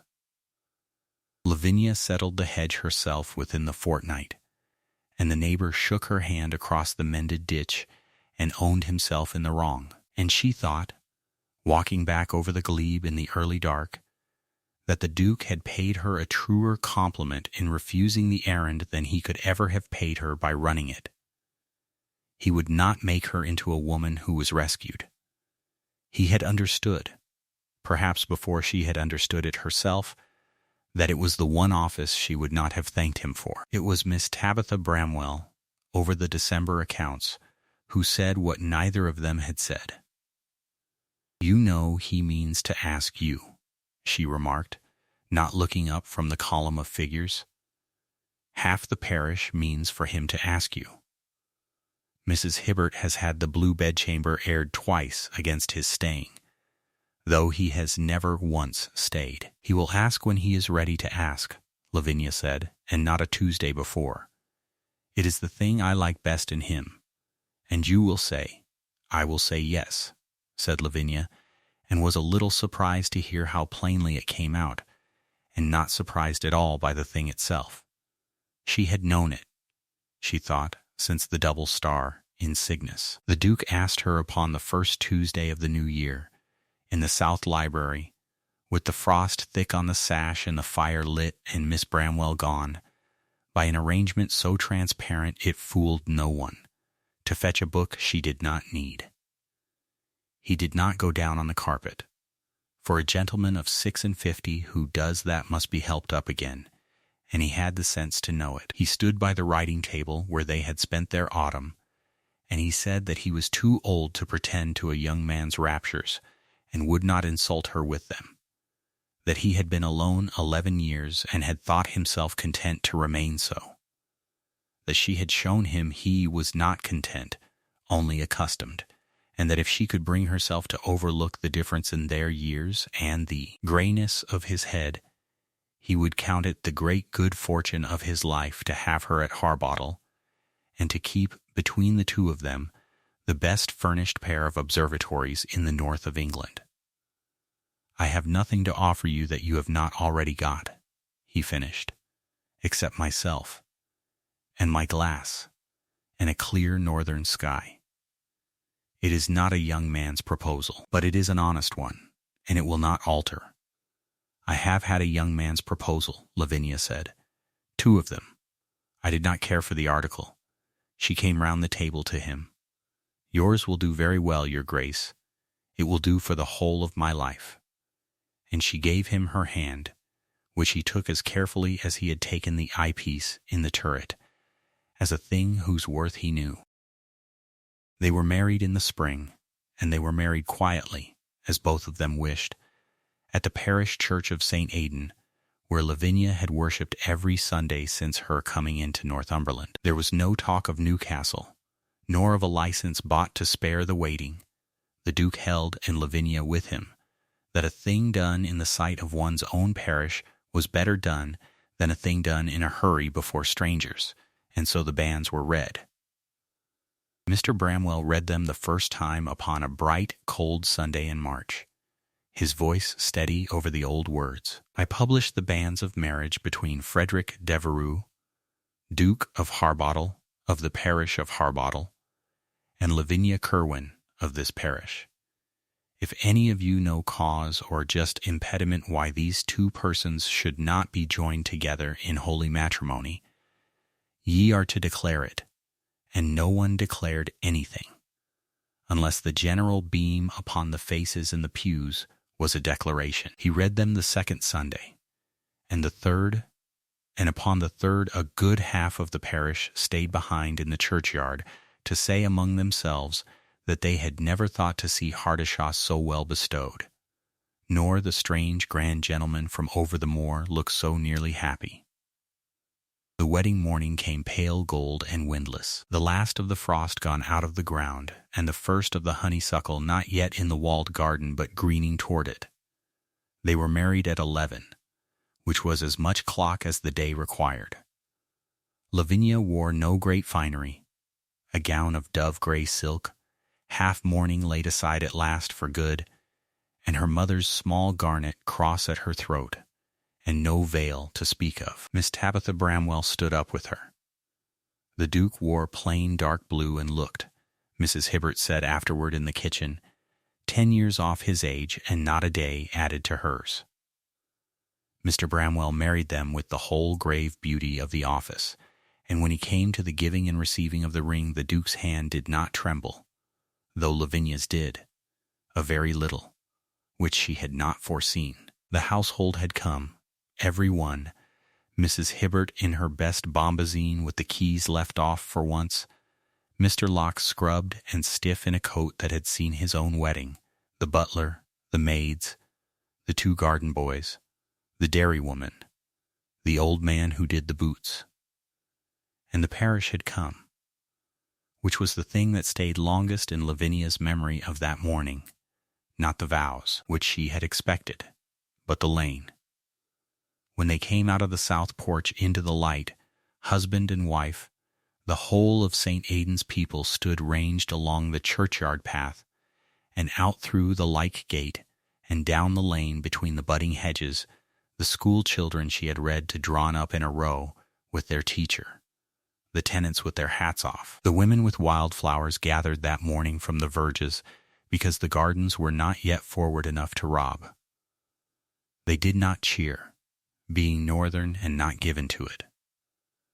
They stood, and they smiled, and 1 or 2 of the older women dipped a curtsy as she passed, and Lavinia walked down the whole length of that lane on the arm of Mr. Raysbury, who had come up from his chambers to give her away, there being no nearer man alive to do it, and understood that she was not being handed from one keeping into another, as a parcel is handed. She was walking out of a parish that had made her its own into a marriage of her own choosing, and both of them were hers, and no one had rescued her into either. She had come north a governess with a notebook of moon phases and been made a stranger's heiress. She had kept the house by her steadiness against a man who would have taken it, and now she went to be a duchess, because a grave old astronomer had asked her, plainly, on a Tuesday, and she had said yes. There was not a passive verb in the whole of it, and she knew it, and the knowing sat in her like a lit lamp all down the length of the lane. They went to Harbottle for the summer, to the castle and its great observatory on the western tower, and it was as fine a thing as the Duke had promised, and the 2 of them passed the short warm nights of June upon the leads, with the north not wholly dark, and the instruments turning under their hands. But Hardishaw was hers, and she did not mean to let it go dim behind her.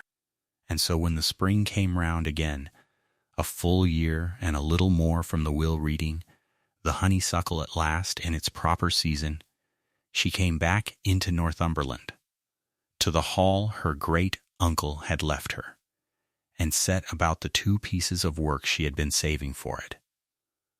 The first was the walled garden. She planted honeysuckle against the south wall with her own hands, Mrs. Hibbert 1 pace off with the trug and the twine, the pair of them kneeling in the turned earth like any 2 women of the parish, and not like a duchess and her housekeeper at all. She planted it because her uncle's journals had spoken, once, of the scent of honeysuckle at the open turret window on a July night, 60 years gone, when he had first set his eye to a borrowed glass and lost his heart to the sky, and she meant that the scent should come up to that window again, for whoever should watch from it after her. He never planted it himself, she said, pressing the soil firm about the roots. He wrote of wanting to, and never did. 60 years he never did. Well, it is in now. Mrs. Hibbert said that it was, and would want watering, and that was the whole of the ceremony. The second was the turret. She had it opened and swept, and the great brass refractor taken down, cleaned of a year's neglect, and set back upon its mounting truer than it had stood in a decade. She had the leads re-run where the wet had got in, and a new hasp put on the trap door, and a second chair carried up, because there were 2 watchers now where there had been 1. On the first clear night she and the Duke went up to it together, as they had gone up that first October, and found the double star in Cygnus where her uncle's record said it would be, and Wollaston's tables said it would not. And the Duke laughed his short dry laugh in the dark, and said the old astronomer had been right to the last. And Lavinia said that he generally was. They kept 2 houses after that, and 2 skies, and divided the year between them without ever quite deciding which of the 2 they loved the better. Miss Tabitha Bramwell stayed on as her companion, and read aloud in the south library of a winter evening as she had always done. Mrs. Hibbert kept the keys, and aired the blue bedchamber, no longer against a guest, but for a husband. Mr. Locke kept the home farm, and the lower meadow drained at last as the Harbottle steward had shown him it might be, and yielded that first summer a hay crop the like of which Hardishaw had not carried in 20 years. The parish went on about her, unhurried and entire. The banns of other couples were read from the same worn pages that had carried her own, and upon the Tuesdays when they were at the hall, the traveling carriage no longer came up the gravel sweep toward noon, for the master of it lived there now half the year, but the hour was kept all the same, the pair of them at the green baize with the journals open between them, setting what the one had seen against what the other had seen, as they had done since the first argued double star in Cygnus. And in the south library, above the fireplace where the coal settled of an evening, with the same small sound it had made on the Tuesday, she first heard the will read aloud. She hung the thing she had chosen out of all her great-uncle's possessions to keep before her eyes. Not his portrait, there was none worth the wall, he having sat to no painter in his life. She hung his star chart, the great hand-drawn map of the northern heavens he had made across the 40 years of his watching, every star pricked and named and dated in the same upright hand that had, on the night of a lunar eclipse, saved her the house by proving where he had been. It hung above the mantel in its plain frame, the whole turning sky of the north set out in brown ink, gone soft with age, and beneath it Lavinia Devereux sat with her books of an evening, and looked up at it sometimes, and thought that a man she had never met had reached down 40 years of dark and put the estate, and the skies over it, into the hands he judged fittest to keep them, and that he had judged well. And so on the warm pale gold morning of the 9th of April, in the year 1820, in the parish church of St. Aidan in Northumberland, under the mild spring sun, and along a lane hung with wild flowers, Miss Lavinia Curwen, who had sat in self-possessed silence on the grey autumn day in the chambers of Mr. Raysbury, and heard read aloud the last will and testament of the great uncle she had never once met, became, by the patient asking of Frederick Devereux and no rescue of any man, the Duchess of Harbottle, and kept, all the years that followed, the estate that a stranger had left her, and the stars that had proved it hers.